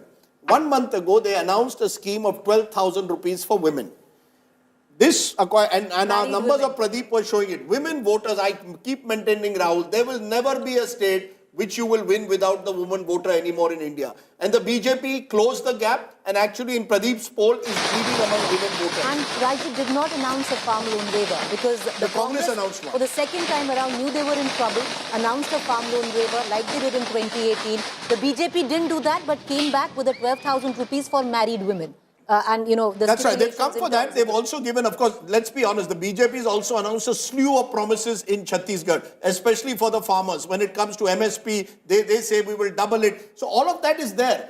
But if your delivery systems work, even basic delivery systems, you have half a chance. But without that, simply announcing freebies is not going to work. Because welfare is now like Ashok Gehlot did. Minimum expectations of citizens.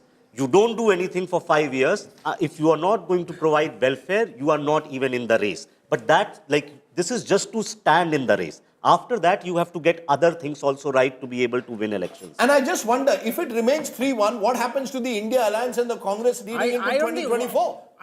Congress should have crushed it today to have any chance. Because anyway, you're going to have the Modi factor playing much more in the Lok Sabha. Congress should have not just won, it should have crushed it to have any chance. And this is... We'll analyze why this happened, but you let a pilot, Sachin Pilot, not be happy. You let Scindia go. All these mistakes will add up or not. But come on, Rashid, where does this lead to? 1 minute. Yeah. The Congress is calling, I'm told, on the 6th, once an India Alliance meeting. Does it go much weakened? Now they can't dictate terms. Otherwise, there was a feeling if the Congress wins 3 states, they'll dictate terms to the India Alliance. Now the Congress has to introspect if these are the numbers. I think we must have one set of rules. I mean, if there is no correlation between state elections and central elections, suddenly when Congress loses, it becomes there is a direct correlation. Key part is that out of the 65 seats from these 3 states of Madhya Pradesh, Rajasthan, Chhattisgarh, the BJP is already sitting on 62 seats. So it cannot improve upon it unless it gets all 65 seats. The key point there, of course, India alliances, they're co-partners, they're co-equals. It's a media narrative that the Congress wants to play big brother. Rajdeep, if I could, please do. The internal, whatever Rashid Bhai may say, the internal dynamics of the India alliance do change. If the Congress had won Madhya Pradesh, let's say, or won Madhya Pradesh and Rajasthan, then the pressure on, let's say, an Arvind Kejriwal to do a deal with the Congress in Delhi would have been much stronger. Yes. Now that pressure has been relieved. No, and where does it leave Preeti Rahul Gandhi? We spoke about Rahul Gandhi, his Bharat Jodo Yatra and the impact it has. We spoke about how he's been pushing for a caste census. If these numbers hold, Rahul Gandhi in the Hindi heartland just doesn't, or the Congress organization... But he's admitted it himself that he doesn't really get the Hindi heartland. He said it in so many words. But having said that, win? But Rajdeep, exactly, then you don't having get said India that... then, right? No, 1 second. Let me finish. Let me finish. Having said that, I would think where Telangana is concerned, as Rahul Gandhi's failed miserably to connect with the voters in a state like Madhya Pradesh, going on and harking about the caste census and the OBC, similarly in Rajasthan, what he's done well, and you must give him credit, Rajdeep, as we tell him, as we say that he's done badly in the Hindi heartland, is that the Telangana election, he is on the ticket on that election as well. It's Revant Reddy's and his jointly. This is possibly the first election that Rahul Gandhi has won on his name. He didn't do it in Karnataka. He's possibly done it here. I'm sorry, folks. Possibly. I'm sorry, folks. Today, the Congress can clutch on to Telangana, and it's an important win. But today is BJP's day out if these numbers hold. Let's be very clear. It is BJP's day out if these numbers hold. Now that they are leading even in Chhattisgarh, we don't know. Chhattisgarh could still go down to the wire. It could still be a super over. 48 is playing 41, lots of small. But as of now, clearly in the Hindi heartland, Rahul Gandhi and the Congress is messaging not working. Where you talk about the India alliance, where the Congress completely got it wrong. For example, even in the state like Madhya Pradesh, the Samajwadi Party is not a big player, but influences at least 6 to 8 seats in the Bundelkhand region. What they could have done was tie up when the Samajwadi Party wanted a tie up there. Because in the would have made any material difference? Rashid Kadwai, I'll give you an example. In the last election, if you look at it, there were 6 seats where the Samajwadi Party polled in more than the winning margin. This time around, we don't know what the margin is. But look at the numbers. Look at the numbers right now. BJP is at 146. If they had tied in... That is my point. See, Preeti, if you look at that map of Rajasthan, you look at, Madhya Pradesh, and you look at region-wise, the Congress is nowhere. Nowhere means nowhere. So I don't think this, Samajwadi Party would have mattered. That's the dharma of an alliance, no? Can I just make a point here? The fact is, if these numbers hold, Himachal Pradesh will be the only state, and someone can correct me if I'm wrong, north of the Vindhyas where the Congress is in power. It's in alliance in Jharkhand, but that's the nature of the map of India. North India is completely Congress mukt.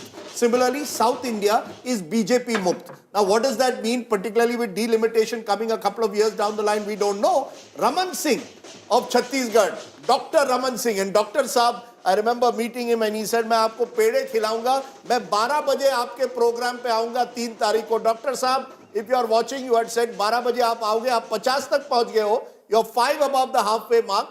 Raman Singh ji is talking to the media. Listen in. Party जब जो जवाबदारी दी है उसका क्रियान्वयन मैं करता रहा हूँ. आगे क्या जवाबदारी देगी पार्टी के नेता तय करें. ये 9 मंत्री पीछे चल रहे हैं अभी.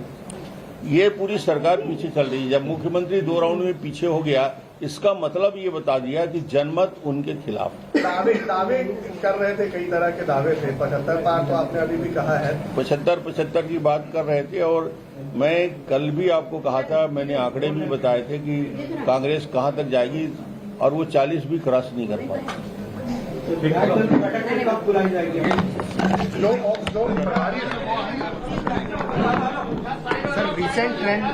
रिसेंट ट्रेंड में बीजेपी आगे बढ़ती दिख रही है, करीबन 42 से 43 सीट पे. क्या कारण है?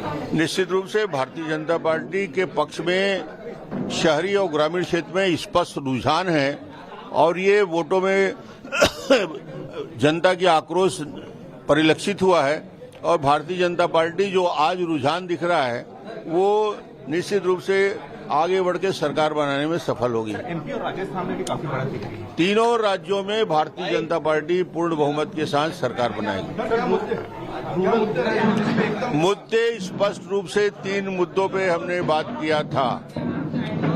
कांग्रेस के वादे खिलाफी जन घोषणा पत्र का क्रियान्वयन नहीं कर पाए, पहला सबसे बड़ा मुद्दा था. भूपेश का भ्रष्टाचार दूसरा बड़ा मुद्दा था और तीसरा बड़ा मुद्दा था विकास के सारे काम ठप पड़ गए थे.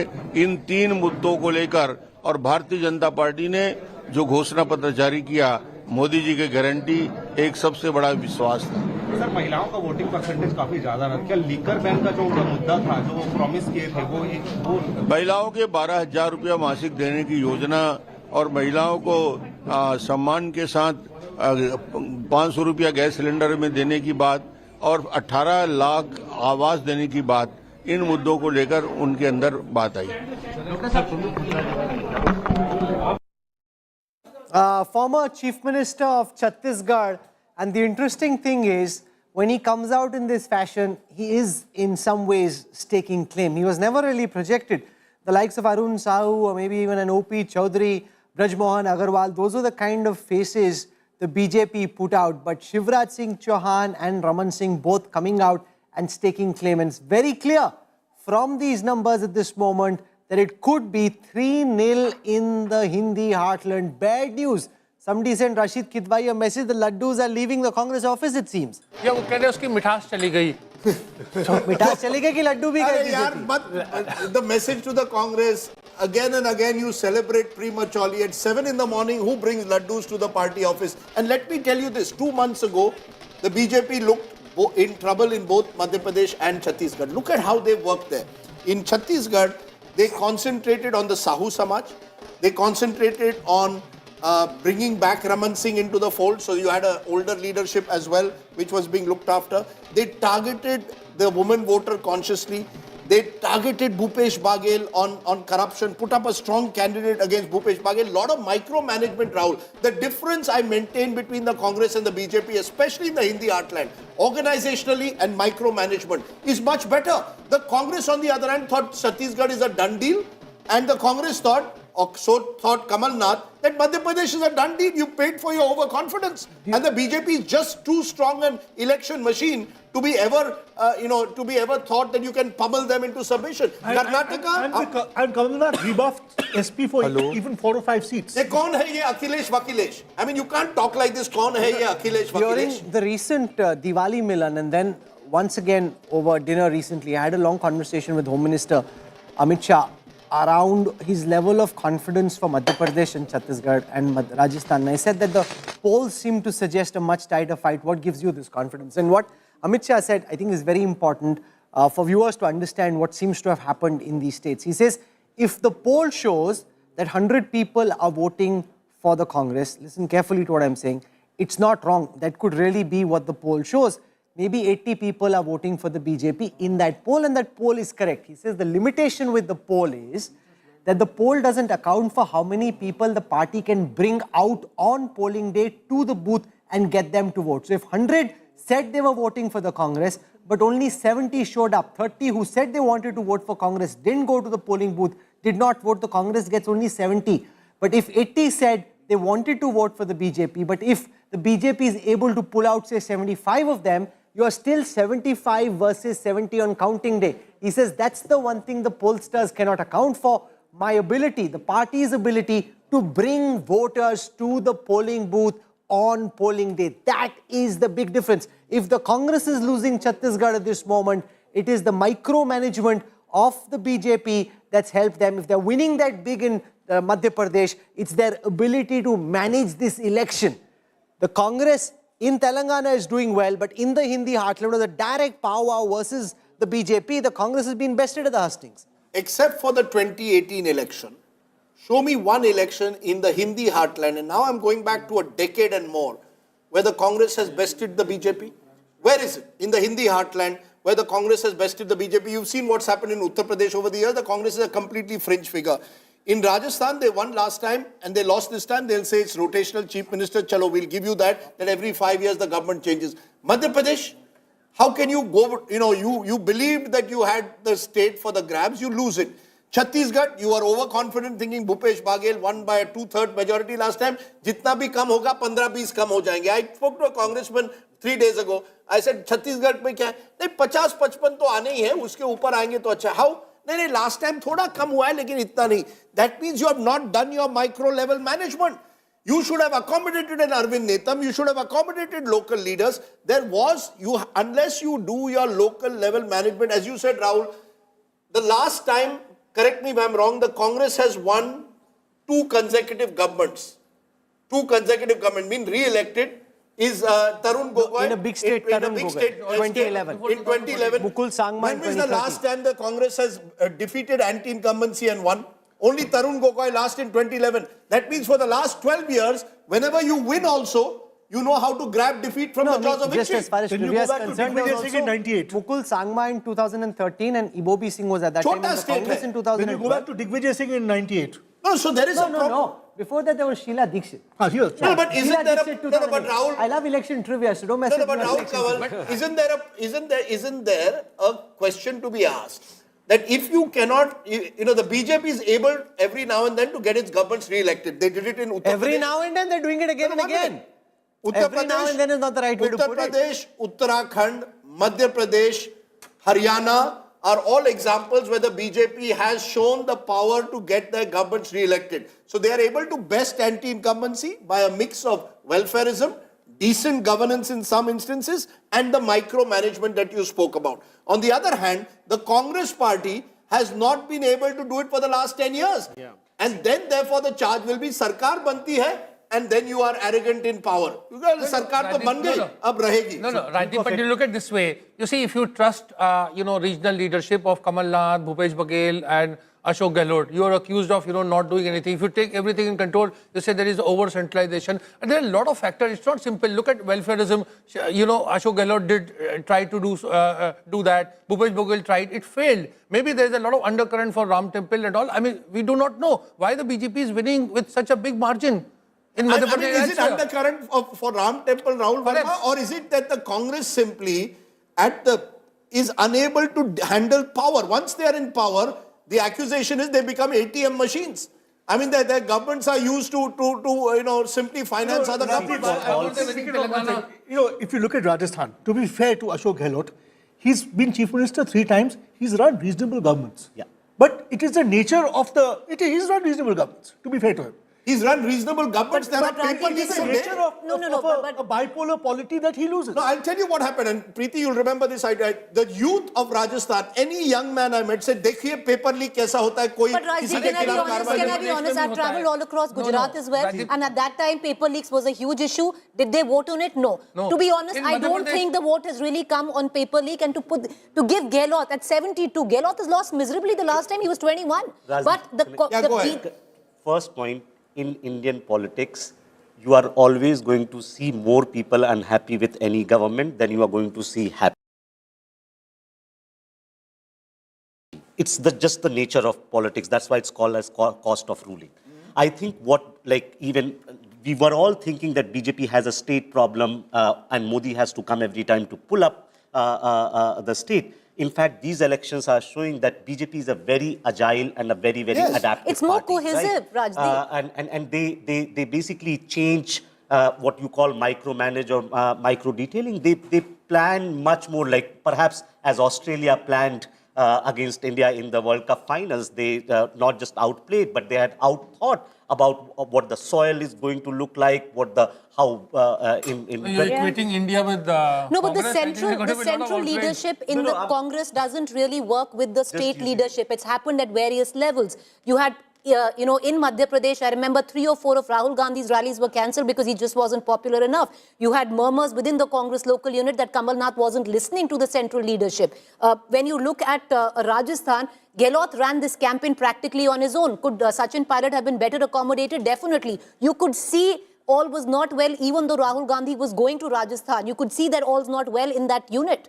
Okay, so the big story at this moment, a BJP wave in the heartland. 152 out of 300, 230 in Madhya Pradesh, 106 out of 199 in Rajasthan, and now a convincing 52 out of 90. The Bharatiya Janata Party is taking claim to 2024 already with a very sound performance in the Hindi heartland. Jaiveer Singh joins us now from the BJP. Jaiveer, a big victory for the BJP in the Hindi heartland.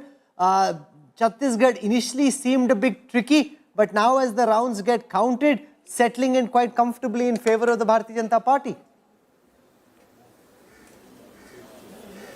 Rahul, good morning.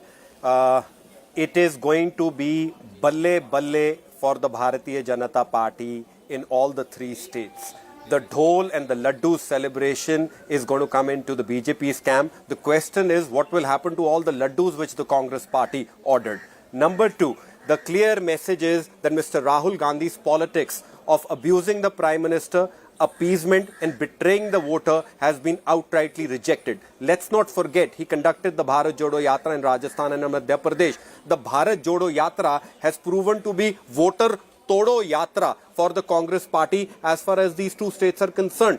Chhattisgarh, it is not surprising. The voter was feeling upset. The Mr. Baghel has only filled the coffers of the AICC High Command rather than putting something in the jholi of the voter, and the result is in front of you. Another message is clear that for 2024, Ye Dil Mange More, Modi Sarkar once more. In 2018, BJP did not open an account. The score was 5-0 and the result was in front of you in 2019. Now imagine what will happen when BJP has 3 states in 2024. Will the Congress be only relegated to a regional party? I think the day is not far. Can I ask you this, Jaivir, because you are well placed to answer this question. What's the difference between the Congress and the BJP? You worked in the Congress, you worked in the BJP. What's the single biggest difference, according to you, between the two parties? Rajdeep, allow me two differences. Number one, BJP knows the art how to win a losing battle. Congress knows the art how to lose a winning battle. Congress fights the elections on Twitter. Congress fights the election on the feedback of sycophants. Congress fights the election on the feedback of secretaries and OSDs. BJP and Prime Minister fight the election by putting their ear on the ground, by real-time ground pulse, and never taking anything for granted. In Congress, even before the election is announced, there is a fight about post of Chief Minister, who will get the cabinet ministership, which PN secretary, which accommodate which individual, who will go for the swearing-in ceremony. In Bharatiya Janata Party, we take each day as it comes. We fight the same election from panchayat to parliament in the same passion. And last difference, Rajdeep, and I must say that because I spent a considerable time in the Congress party. In BJP, the respect of the worker is paramount. And that respect is the reason their blood and sweat that today the BJP's Vijay Rath is entering all the three states. In Congress, the respect of worker is not in Congress's lexicon. It is only a one-way traffic. You know, all your arguments are well taken, but with one caveat that 5 years ago, all these three states were won by the Congress. So we could have said the reverse then about the Congress party. I'm just saying that in politics, the point we were making, once the Congress comes to power, it's unable to retain power. The BJP is able to make comebacks in these states. Why do you think the Congress struggles to retain power?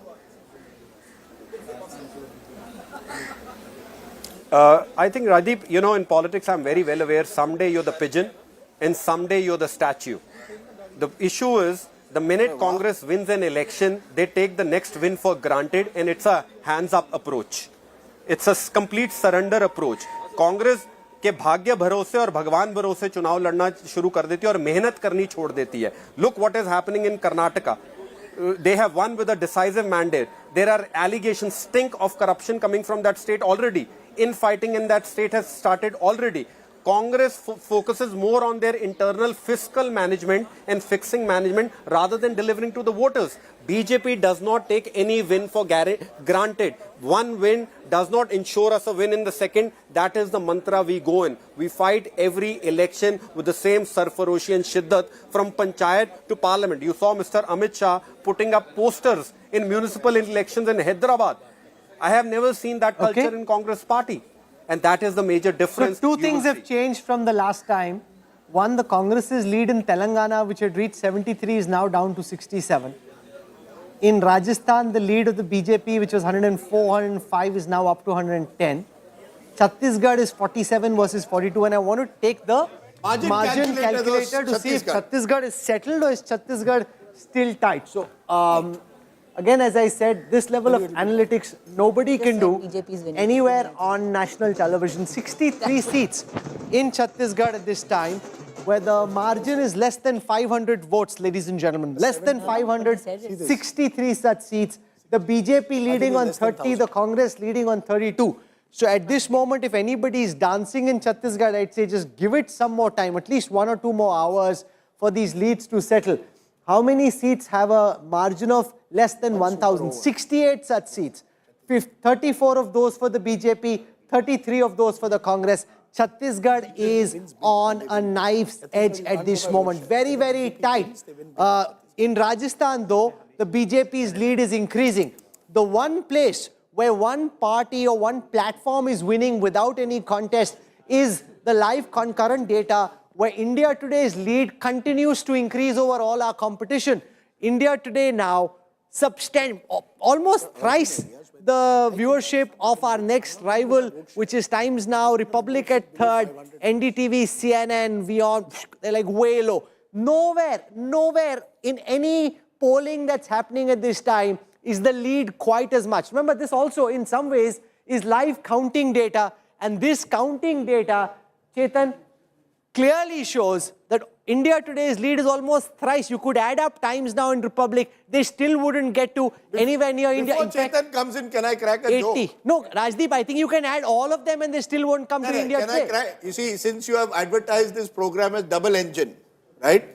अब BJP का double engine clear है, नरेंद्र मोदी जी और Amit Shah.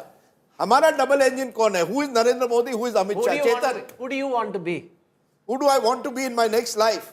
No, if you had to choose between the roles between the both of you. If I had to, Rahul, you go first. You want to be Amit Shah or Narendra Modi? Come on. Come on. I refuse to. You know, this is like somebody's laying out a banana peel. That's a You're trap. saying walk over the banana. Why will I walk You over want the to be banana? Amit Shah or Narendra Modi? I refuse. That's like a swinging ball. No, You just say, I'm a humble worker of the party. That's the answer. संगठन का कार्यकर्ता. मैं संगठन का कार्यकर्ता. संगठन का कार्यकर्ता है. No such delusion. And you know, BJP has done, I know it is Congress's Telangana, let's give it to them fair and square, but they have, people said BJP will be nowhere in Telangana. They are at 7 seats, they were 1 last time. The vote share must have increased. They're probably going to increase their Lok Sabha tally there. They are doing really well in the Hindi heartland. I mean, whatever it is, the Congress has, like the gentleman before was saying, taken their success for granted. No, but look at that. They erased the Lok Sabha tally the last time. I doubt if they can increase the vote. Rajasthan, In the MP Heartland, they were 10% nearly. I actually thought Telangana, a lot happening. Telangana, only 5 out of the 15 ministers are leading. The 10 of them are trailing, including KCR, who is in 3rd position in Kamareddy. That's very embarrassing for him. So let me go across to Telangana. He's trailing by, I mean, show that to our viewers for a moment. Ravens lead is 2,000 The votes. key candidates of Telangana, the chief minister, how the mighty have fallen in Telangana. K. Chandrashekhar Rao in Kamareddy is trailing. He's leading in Gajwel. His son K.T. Rama Rao is leading. Bandi Sanjay Kumar, who used to head the BJP, is leading in Karimnagar. Revant Reddy is leading against the chief. Now, just imagine, Revant Reddy is up against Chief Minister K. Chandrashekhar Rao in Kamareddy. I asked him, you're taking a panga, why are you doing this? He currently is leading, and that is quite and a Rahul, big there's a story there. Because KCR's strength is Gajwel. That's where he dominates. Why did he choose a second constituency? The first sign of weakness is when you choose a second constituency. And the first sign of strength is when the opposition leader is ready to say, okay, you're contesting the second place, I'll come and take you There are 2 reasons why he chose Kamareddy. One, of course, he says that's the constituency where I was born, number 1.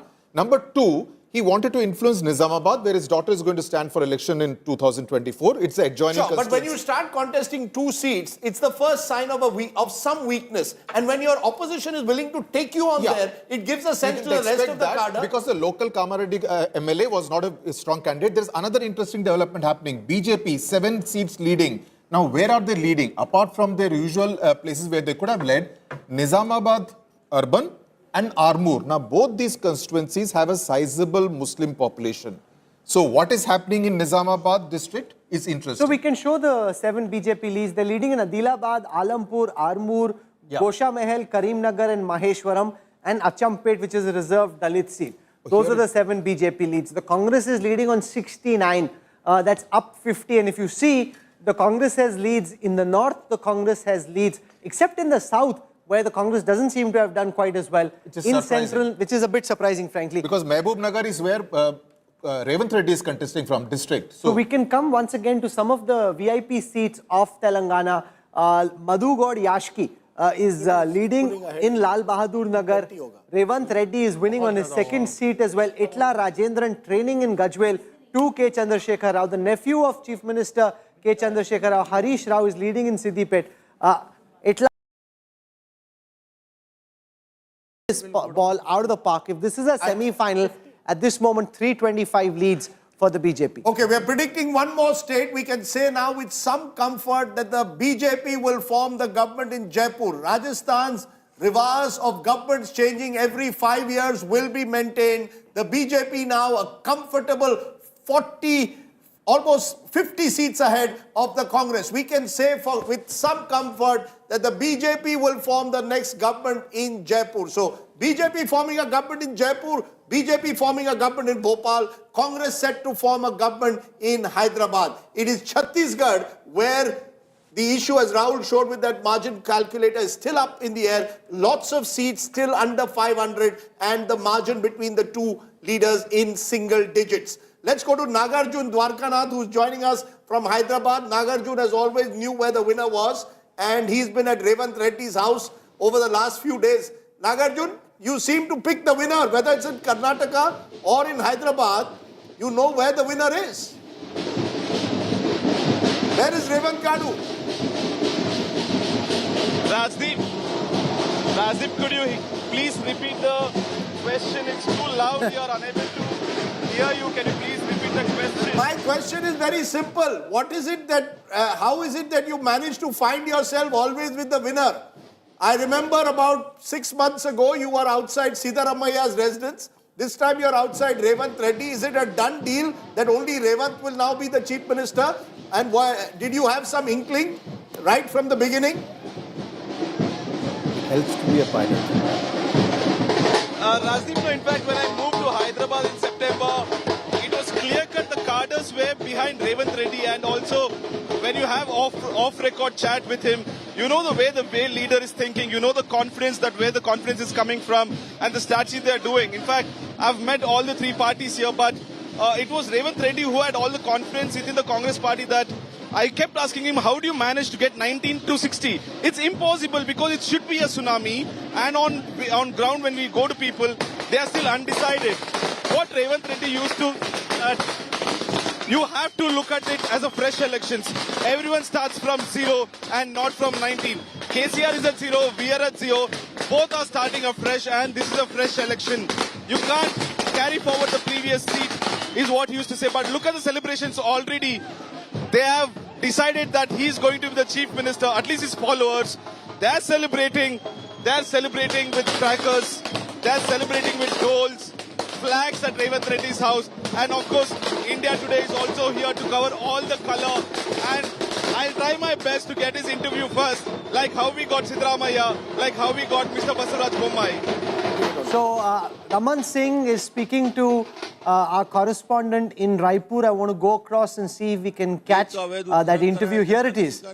PSC की भर्ती और महिलाओं के साथ जिस प्रकार का काम हुआ, जिस प्रकार घोषणा करके शराबबंदी की महिला को छल किया, ये उसका नतीजा है। क्या लगता है आपको कौन कौन से इश्यूज, करप्शन को आप पूरे 5 सालों तक उठाते रहे, बेरोजगारी को आप उठाते रहे, लेकिन गांवों में जैसा कहा जा रहा था कि कांग्रेस पार्टी अच्छा करेगी, ऐसा भी होता हुआ नहीं दिख रहा है, तो क्या लगता है आपको कौन से इश्यूज हैं जो आपके फेवर में जिन्होंने काम किया? गांव में और शहर में जबरदस्त रूप से भूपेश के खिलाफ आक्रोश था, उनकी नीतियों के खिलाफ आक्रोश था, उनके कार्य पद्धति के खिलाफ आक्रोश था, और उसको आज जो रुझान दिख रहा है वही उसका नतीजा है। आपके पड़ोसी राज्य में भी जो भाजपा है वो अच्छा कर रही है, लगातार आप 5वीं बार मुख्यमंत्री बनने की तैयारी में है। शिवराज जी भी, शिवराज जी को भी बधाई दूंगा, राजस्थान को भी सारे कार्यकर्ताओं को बधाई दूंगा।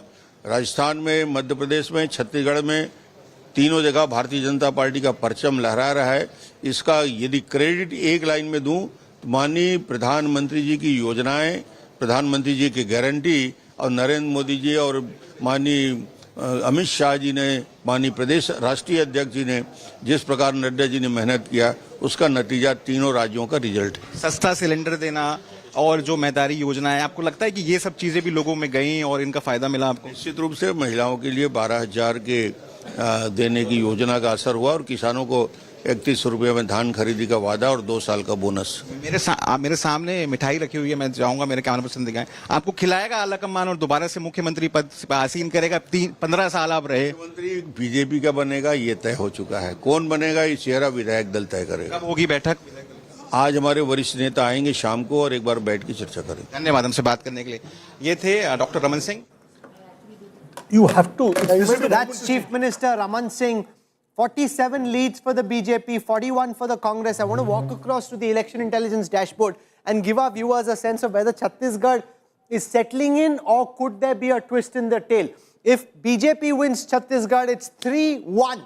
In the Heartland, it's 3-0. That's a big win for the BJP. So it's Chhattisgarh which will determine whether the match ends in a 2-2 draw or it ends in a big victory. And the margin calculator is very important in determining where things stand at this moment. In the live data feed that we are getting, there are 63 seats at this moment where the margin between the winner and the runner-up is less than 500 votes. The BJP is leading on 31. Super over. You and I want one super over, given the way the other 3 elections have gone. where we predicted who's forming a government in Hyderabad, in Bhopal, and in Jaipur. But in Raipur, I think all bets are off. And remember, others are now two. One of them is Hamar, I'm told. That's the Adivasi party, which is leading in one. The other one is BSP. So what you have possibly in Chhattisgarh is, we've been talking about resorts and post-poll politics. I don't think many people expected that Chhattisgarh would throw it. Most people thought Rajasthan. I think that's where the polls have gone wrong. But Chhattisgarh is a tightly contested fight, except for 2018. Go back to 2003. Every election in Chhattisgarh, vote shares between parties have been within the margin of error of 3%. So you could see either of these two sides emerging victorious at the moment. The BJP looks in pole position, and I still think that you could have an election that goes to a super over. But it again shows the sharp rise in BJP's fortunes. You can see that on the map. Look at where the Congress from 68, Congress is down to 40. Rajdeep, and the BJP's come up from 50 instead to of words, it's best illustrated through this data visualization. Look at this map from 2018 of Chhattisgarh. Look at how blue dominates all the way from the south to the north. Come now to 2023, where there's been a saffron surge in Chhattisgarh, a big pushback against the kind of dominance the Congress had. The Congress clearly took their position for granted, thought Chhattisgarh was in the bag. The BJP in Chhattisgarh at this moment seems to have snatched victory from the jaws of defeat. 49 versus 39. The BJP is engineering an election marvel at this moment in Chhattisgarh. This is election magic from a BJP perspective, Rajdeep. No, I think, Rahul, it's a complete wave in that region. Chhattisgarh, Rajasthan, Madhya Pradesh. It's a complete wave, and I don't see Congress forming government unless they have 48, 49, 50 in Chhattisgarh, because the others are not going to back Bhupesh Baghel at all. This is the thing. And I think there is a very strong it's a pro-Modi, pro-Hindutva, pro-Ram Mandir kind of wave, because it was not visible at the ground as such. No, I think it is actually a belief that the BJP is a better organized party than the Congress. Yeah. Elections are increasingly about last mile organization and your micromanagement. Who played better cricket? It's like, sometimes, it's like they just played better cricket. That's right. No, and Rahul used the Australia analogy. The Australia analogy, when they played the final, they prepared for all conditions. They chose, they had the right people at the right moment. Pat Cummins knew when to slow down the game. You put Travis Head at the top. I think the BJP is a part. One thing we don't. One thing you don't realize about the BJP, and this is the problem with a lot of people.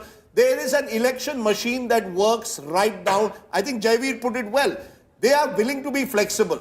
They realized that perhaps things were not going so well in Chhattisgarh a few months ago. They made those course corrections. I'm willing to bet that somewhere in the BJP office, in the top echelons, this week they will have a meeting on Telangana 2024. And they will hope with these numbers. A police officer just sent me a message saying, look, BJP will hope with BRS out of the picture seemingly, they will start occupying that space. Because the moment the Congress is in power, the Congress will now see Telangana as an ATM. And then you will, the BJP will try and capitalize on that. Because the BJP always finds it easier to take on the Congress rather than a regional party. That's right. I want to argue with Rashid about one point. Yes. So he talks about Ram Mandir. With due respect, where was Ram Mandir an issue in this election in Madhya Pradesh? Mr. Ashok Malik, in every public meeting, Prime Minister spoke about it. No, but where was it a contested issue? And there were a lot of Katha. No. Look at the ground. You see, as reporters, we don't like to. I'm just telling you. No, I'm not suggesting Ram Mandir. A lot of Katha were out on the ground, and there were all kind of this thing. This campaign was very much there. In Rajasthan, yes, Mr. Malik, not in Madhya Pradesh. But in Rajasthan, it's been going on not in Madhya Pradesh. There were some pundits in our studio, some of them outside, who when the initial trends were coming were talking about how great a day today is going to be for Rahul Gandhi and how this is the comeback of Rahul Gandhi and the Bharat Jodo Yatra. I mean, if this is the data that holds, it doesn't really show Rahul Gandhi, Rajdeep in very good light.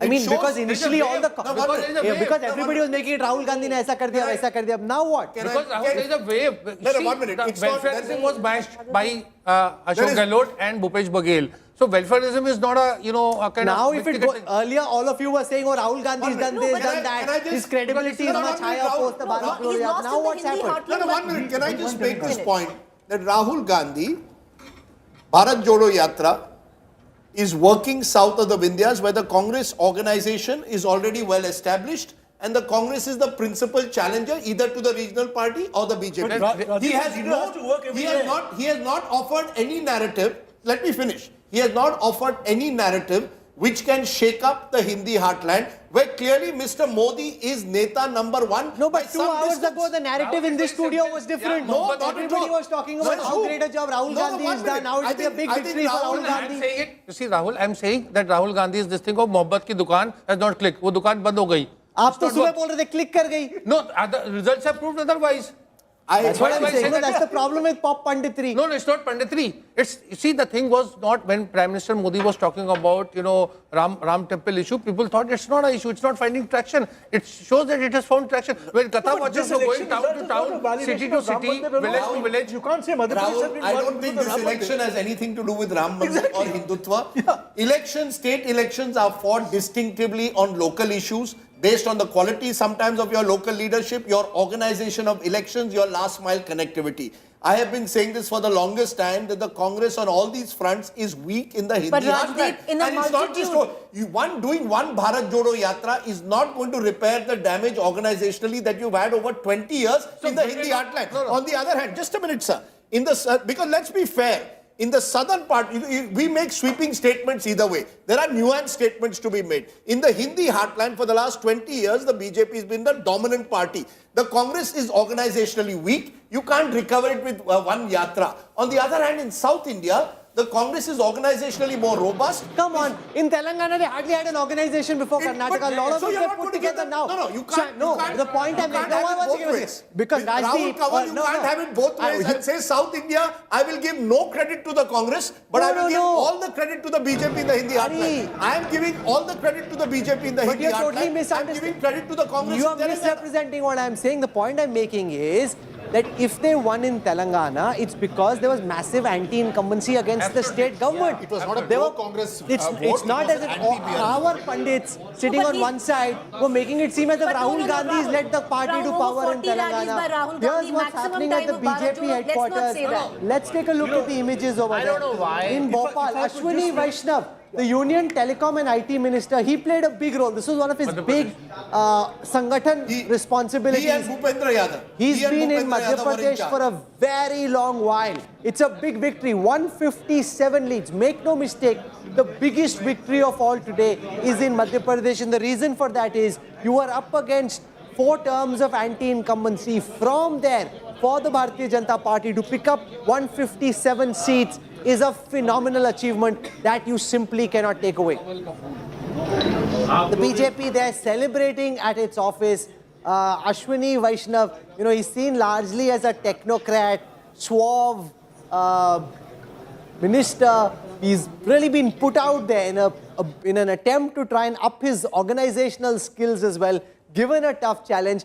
This is Jyotiraditya Scindia. Lots was being said again about problems in integration. You can see the relief writ large on his face in Gwalior Chambal. I'll take you through those numbers. In Gwalior Chambal, the Bharatiya Janata Party has done very well, and that would give a lot of hope and a lot of respite to Jyotiraditya Scindia, who really was up against it if the party had not done well in Gwalior Chambal. In Gwalior Chambal, the BJP, in fact, 19 seats up from the last elections.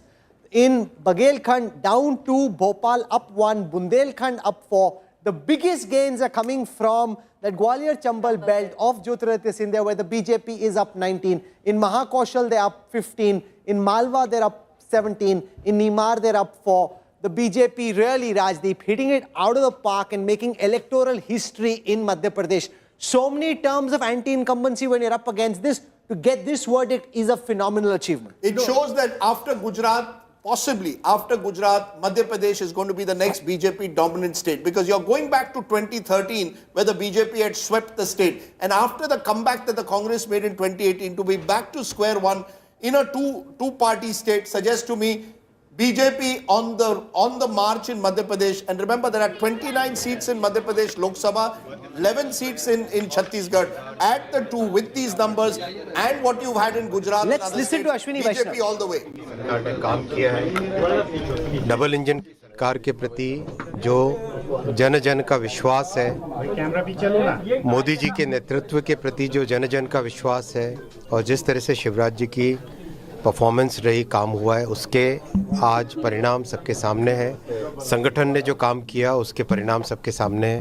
बहुत अच्छी जीत है। मध्य प्रदेश की जनता को सबको बधाई। Sir, Rajasthan और छत्तीसगढ़ में भी लीड मिल रही है सर उसको लेकर? Okay, that's Ashwini Vaishnaw. His talk in the internal BJP circles, Ashok Malik will also go up because he's largely seen as a technocrat kind of guy to now help the BJP. He's held the organizational reins for an election and delivered. It's also interesting how they upskill their own resources. So you don't want to present him only as a technocrat. Sitting in Delhi, you send him out there and he's had to work hard, he's delivered. There's one point I'd like to make. We talk about Rahul Gandhi, Narendra Modi, individuals. And of course, individuals do matter, I'm not denying that. But there is something to be said about the party organization as well. In Chhattisgarh, the Congress is finding it difficult to defend a one-term government. In Madhya Pradesh, the BJP has defended a 20-year government and reinvented itself in a sense, because this election campaign in Madhya Pradesh has been very different from the last one. You know, I think, and particularly let's look at the last 5 years. You've had 2 years of COVID. When Shivraj Singh Chauhan took office, COVID had just, a lockdown had been declared. So they had 2 very difficult years. You come out of those 2 very difficult years and you're virtually facing a fresh election. So I think all credit to Shivraj Singh Chauhan. And Chhattisgarh is also settling. Chhattisgarh, which for a while seemed tight, ladies and gentlemen, Chhattisgarh seems to be settling in favor of the Bharatiya Janata Party. Let me take you through the numbers for Chhattisgarh. In Chhattisgarh, the BJP now has 51 leads, the Congress has 36. Let me take you through what the seat share numbers in Chhattisgarh are looking like and what the new assembly in Chhattisgarh could look like. From a Congress wave in 2018, the BJP now coming back very strong, 36 seats up from the last time. If we look at some of the regions of Chhattisgarh and take you through how the party has done, it's often said the power map of Chhattisgarh really comes through Bastar, where the BJP is leading on 8, up 7 from the last time, the Congress only on 3. These were the seats where elections were held in the first phase. If I look only at the first phase, just for what it's worth, if I look only at the first phase of Chhattisgarh and show you the seat share in the first wave in Chhattisgarh, 11 wins, leads for the BJP, 8 for the Congress in Chhattisgarh. And if I look at the overall picture, if all these 638 seats are added up, the BJP 328, the Congress only 239, the BJP really hitting it out of the park in the semi-finals in a head-on-head fight against the Congress. No, I think what you've got therefore is now a scenario where you've got 3 fault lines. One, old versus new electioneering. The BJP does new age electioneering. The Congress does old age electioneering. In some places, they're also doing new age. Where they're doing it, like they did in Telangana, they've been reasonably successful. You've got the BJP more willing to effect a generational change. The Congress less willing to effect a generational change. And in my view, you've got a clear north-south divide in this country. North of the Vindhyas, the BJP today is a real machine. You can call it a wave, you can use whatever terminology, it's a machine. South of the Vindhyas, I would say the Congress, on the other hand, is recovering some of its lost ground. So I think you've got to see this in the larger context. But remember, India has only 135 seats south of the Vindhyas. It has more than 200 seats north of the Vindhyas. I'd just like to take one point you made about the generational change. My sense is we may be looking at a situation where the BJP gets 3 first-time chief ministers and builds a team for the 2030. For the 2030 milestone, rather than for now. So who do you think could be? I don't know. I don't have names. But Mr. Malik, just please call me Ashok. I don't think the BJP would want to repeat the mistake that the Congress made in 2018 when it went back in time for chief ministers rather than empowered Scindia and Rajesh and Sachin Pilot, which would have given it at least talking points for the Lok Sabha election. But Alok, if you look at this is the Pilot India. Your point is very valid, but they did appoint, Bhupesh Baghel, relatively younger face, and they did relatively background, with no results. That's what I'm saying. This is a wave election. This is not a wave. This is a wave. I don't think this is a wave, but Congress relies a lot on unforced errors. They feel like BJP will make a mistake and will somehow win, and the BJP rarely No, but BJP doesn't make mistakes. They don't make mistakes. They're Usually. trying. Sometimes it can happen. No, if you think of it as cricket, you really have to play much better than the BJP to win. Yeah. if you're counting on the BJP making mistakes, you'll find very few of them. Preeti. You know, Yes, Preeti. I remember, where the Chambal area was in Gwalior, I spent an evening with the cadre of the Congress. And one thing they said really struck home on what even Jayaveer said, on how they treat their own. And it's interesting because what they pointed out was, agar Congress chahati, to wo ek Rajya Sabha seat, Digvijay Singh के चाहते विवेक तनखा को नहीं अगर ज्योतिरादित्य सिंधिया को दे देती, आज हमको ये नहीं देखना पड़ता ग्वालियर में. So on that account, and even if you heard Mr. Ashwini Vaishnaw there, Alok, he did say that it is under the leadership of Shivraj Singh Chauhan. You had Jyotiraditya Scindia, who I spoke to, the eve of election, and he said, I'm fighting this election under Shivraj. The fact is, to create a pro-incumbency wave is what the BJP has learned. And that's a challenge. That's not a joke. You're in power and you're asking people to vote for you again. So I think they cannot be a pro-incumbency wave. It's just performance. Yeah, so how can it be a pro-incumbency wave? No, you're able to ensure that if Shivraj Singh Chauhan gives 1,250 rupees to women, he clicks. If, the same thing Ashok Gehlot was doing or same thing Bhupesh Baghel was doing, a series of welfareism, it doesn't work. No, because Mr. Ashok Gehlot woke up 6 months ago. For 2 years, Ashok Gehlot versus Sachin Pilot was the running theme of Rajasthan. I mean, you can't wake up. I'll give you an Can we go to Pooja Shali? She's at the residence of Shivraj Singh Chauhan in Bhopal. He has led the BJP in Madhya Pradesh to a historic victory. In governments ruled by the Congress, they're getting voted out after one term. To come back 4 times over is nothing less than a massive electoral performance. Pooja Shali is on the ground. Pooja, is Shivraj Singh Chauhan expecting to be Chief Minister once again? Well, that's what here I can tell you maximum support for him is. And there are 2 reasons, Rahul, that people here are telling us in Bhopal. The reason for this thumping victory for the Bharatiya Janata Party. One, of course, Shivraj Singh Chauhan's welfare scheme on the ground, specifically for women and young girls. But 2, aggressive campaigning by the Bharatiya Janata Party, by Prime Minister Modi, by Home Minister Amit Shah till the last days when Congress likely could have become slightly light in their campaigning. The BJP was in full-on mode till the last day. Let's talk and get a quick check because I'm expecting the Chief Minister to likely address in some time. We are waiting for that confirmation now. I want to also add here quickly, Rahul. I spoke to Sardesai Singh Chauhan, the wife of Shivraj Singh Chauhan, who's of course now going to become now the wife of the Chief Minister, likely for the 5th time. And she told me why she cannot speak on camera, but the joy knows no bound today for the Sardesai Singh as well, because she's watched her husband constantly fight it out and fight even when he was wanting to come back, retain the government. That's the perspective around. Let's get a quick word from the supporters here. क्या आपको लगता है क्यों reason है कि शिवराज सिंह चौहान और Bharatiya Janata party इतने margin से फिर वापस आ रही है? देखिए, क्या लाडली बहना, आज तक के देश के इतिहास में किसी भी भाई ने अपनी सगी बहन को भी रक्षाबंधन पे 100 रुपए से लेकर के 1000 रुपए दिए होंगे, लेकिन शिवराज सिंह चौहान देश के ऐसे पहले व्यक्ति हैं जिनने 1250 रुपए हर लाडली बहना के खाते में डाले हैं. More than the usual Rakhi gift that is given to women. ये आगे भी 1250 तक नहीं रुकने वाले, ये 3000 तक जाएंगे. ये मामा का कहना है हमारे. लाडली बहना की स्कीम है और भी कोई, आपको क्या लगता है, बताइए क्या रीजन है? लाडली बहना योजना चलाई, बहनों को पैसा दिलवावे और सारे निष्ठावान कार्यकर्ताओं का इसमें निरंतर सेवा दे करके ये इनको फतेह किया है. ये चीज बताइए कि सिर्फ शिवराज सिंह चौहान का चेहरा है, अब बात अटकलें चल रही है, कोई और चेहरा भी आ सकता है.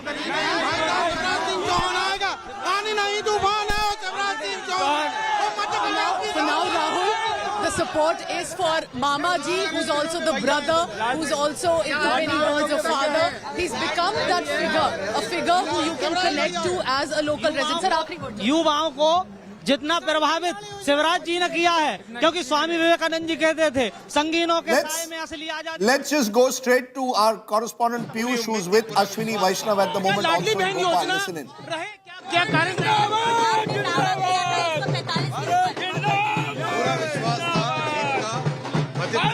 डबल इंजन की सरकार पर जन जन का विश्वास है, जन जन का विश्वास. एक ही राज्य में, कई राज्यों में इस बार बीजेपी ने जो दावे किए थे वो पूरे होते हुए नजर आ रहे हैं. बिल्कुल जोरदार. पूरे भारत में आज मोदी जी की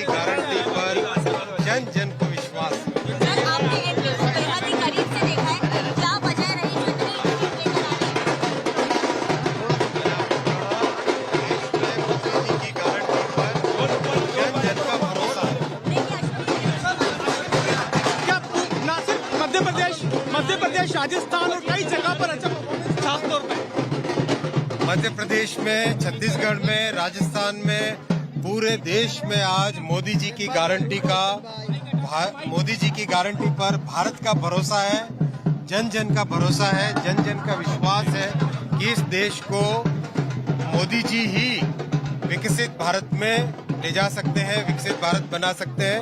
इसी गारंटी का आज ये रिजल्ट है और आप देखिएगा मोदी जी जितनी पिछली बार लोकसभा में सीटें थी उससे भी अधिक सीटों से वापस आई। बाकी राज्यों में भी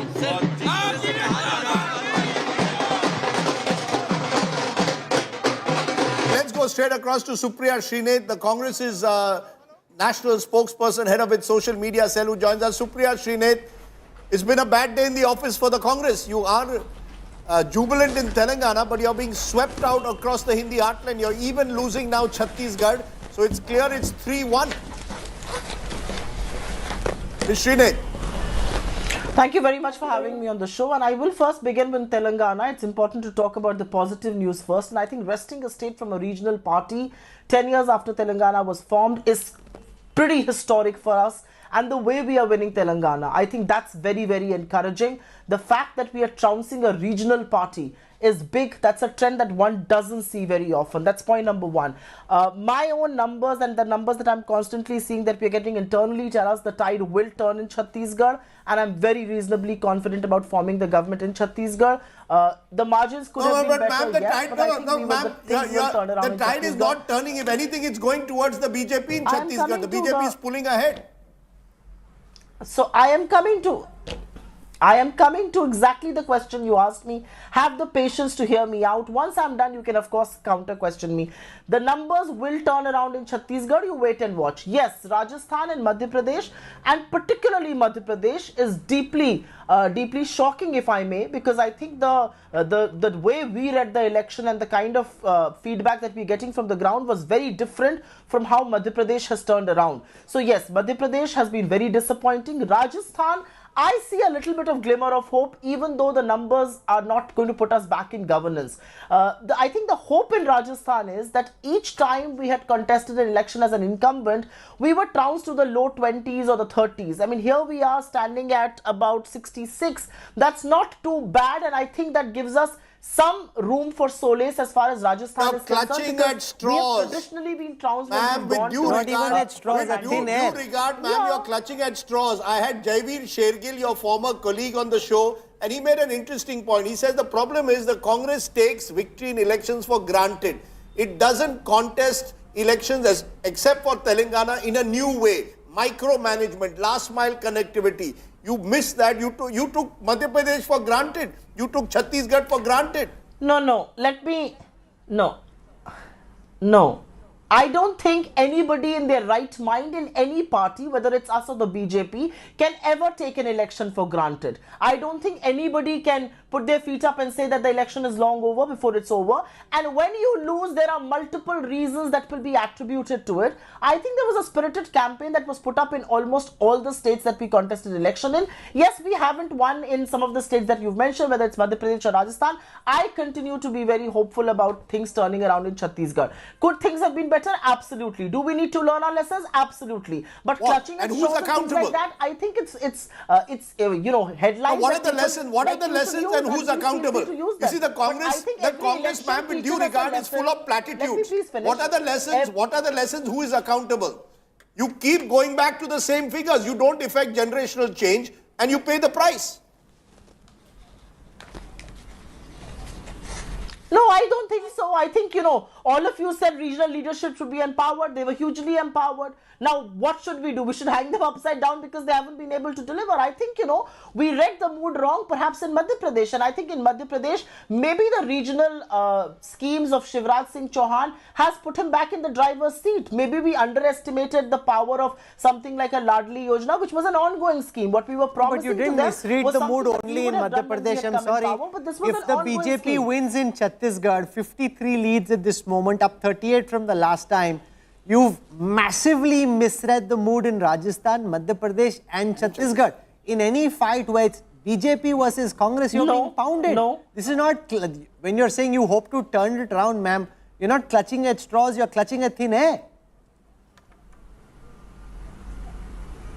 But I do believe that we will turn it around in Chhattisgarh. So should I come to your channel and not say that? I do believe we will turn it around in Chhattisgarh. Yes, Rajasthan has been disappointing, but I'm at least hopeful of the fact that we have not been trounced the way we were when we were incumbents the last time around, and which is why I do believe that our schemes have half of the BJP in Rajasthan.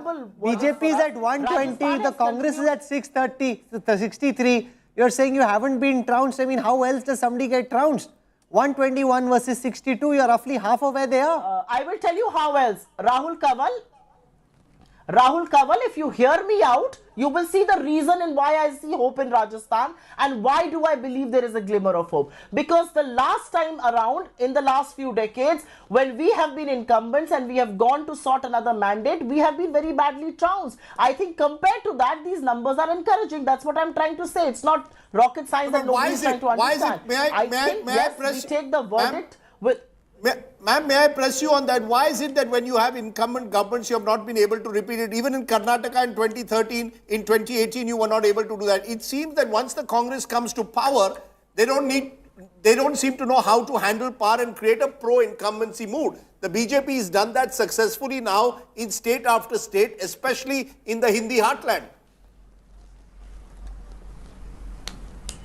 I think the one big lesson that all our governments will have to learn, whichever government we form next and whichever elections we win next, will have to be that when you do your work, you have to spend more time communicating it to people. I think we fall short there. I don't think we are as good as marketing as the BJP is, and that's a lesson we should learn from the BJP. We do good work and we presume that the people are beneficiaries and they are going to vote you back. So I think that's a lesson that we have to learn. And I'm saying it with all humility. It's a lesson we have to learn. If you're doing good work, what's the lesson that you've learned from a Jyotiraditya Scindia and with what went down? Because look at what's gone down in Chambal. It's a complete washout for the Congress, which you came back so strongly in 2018.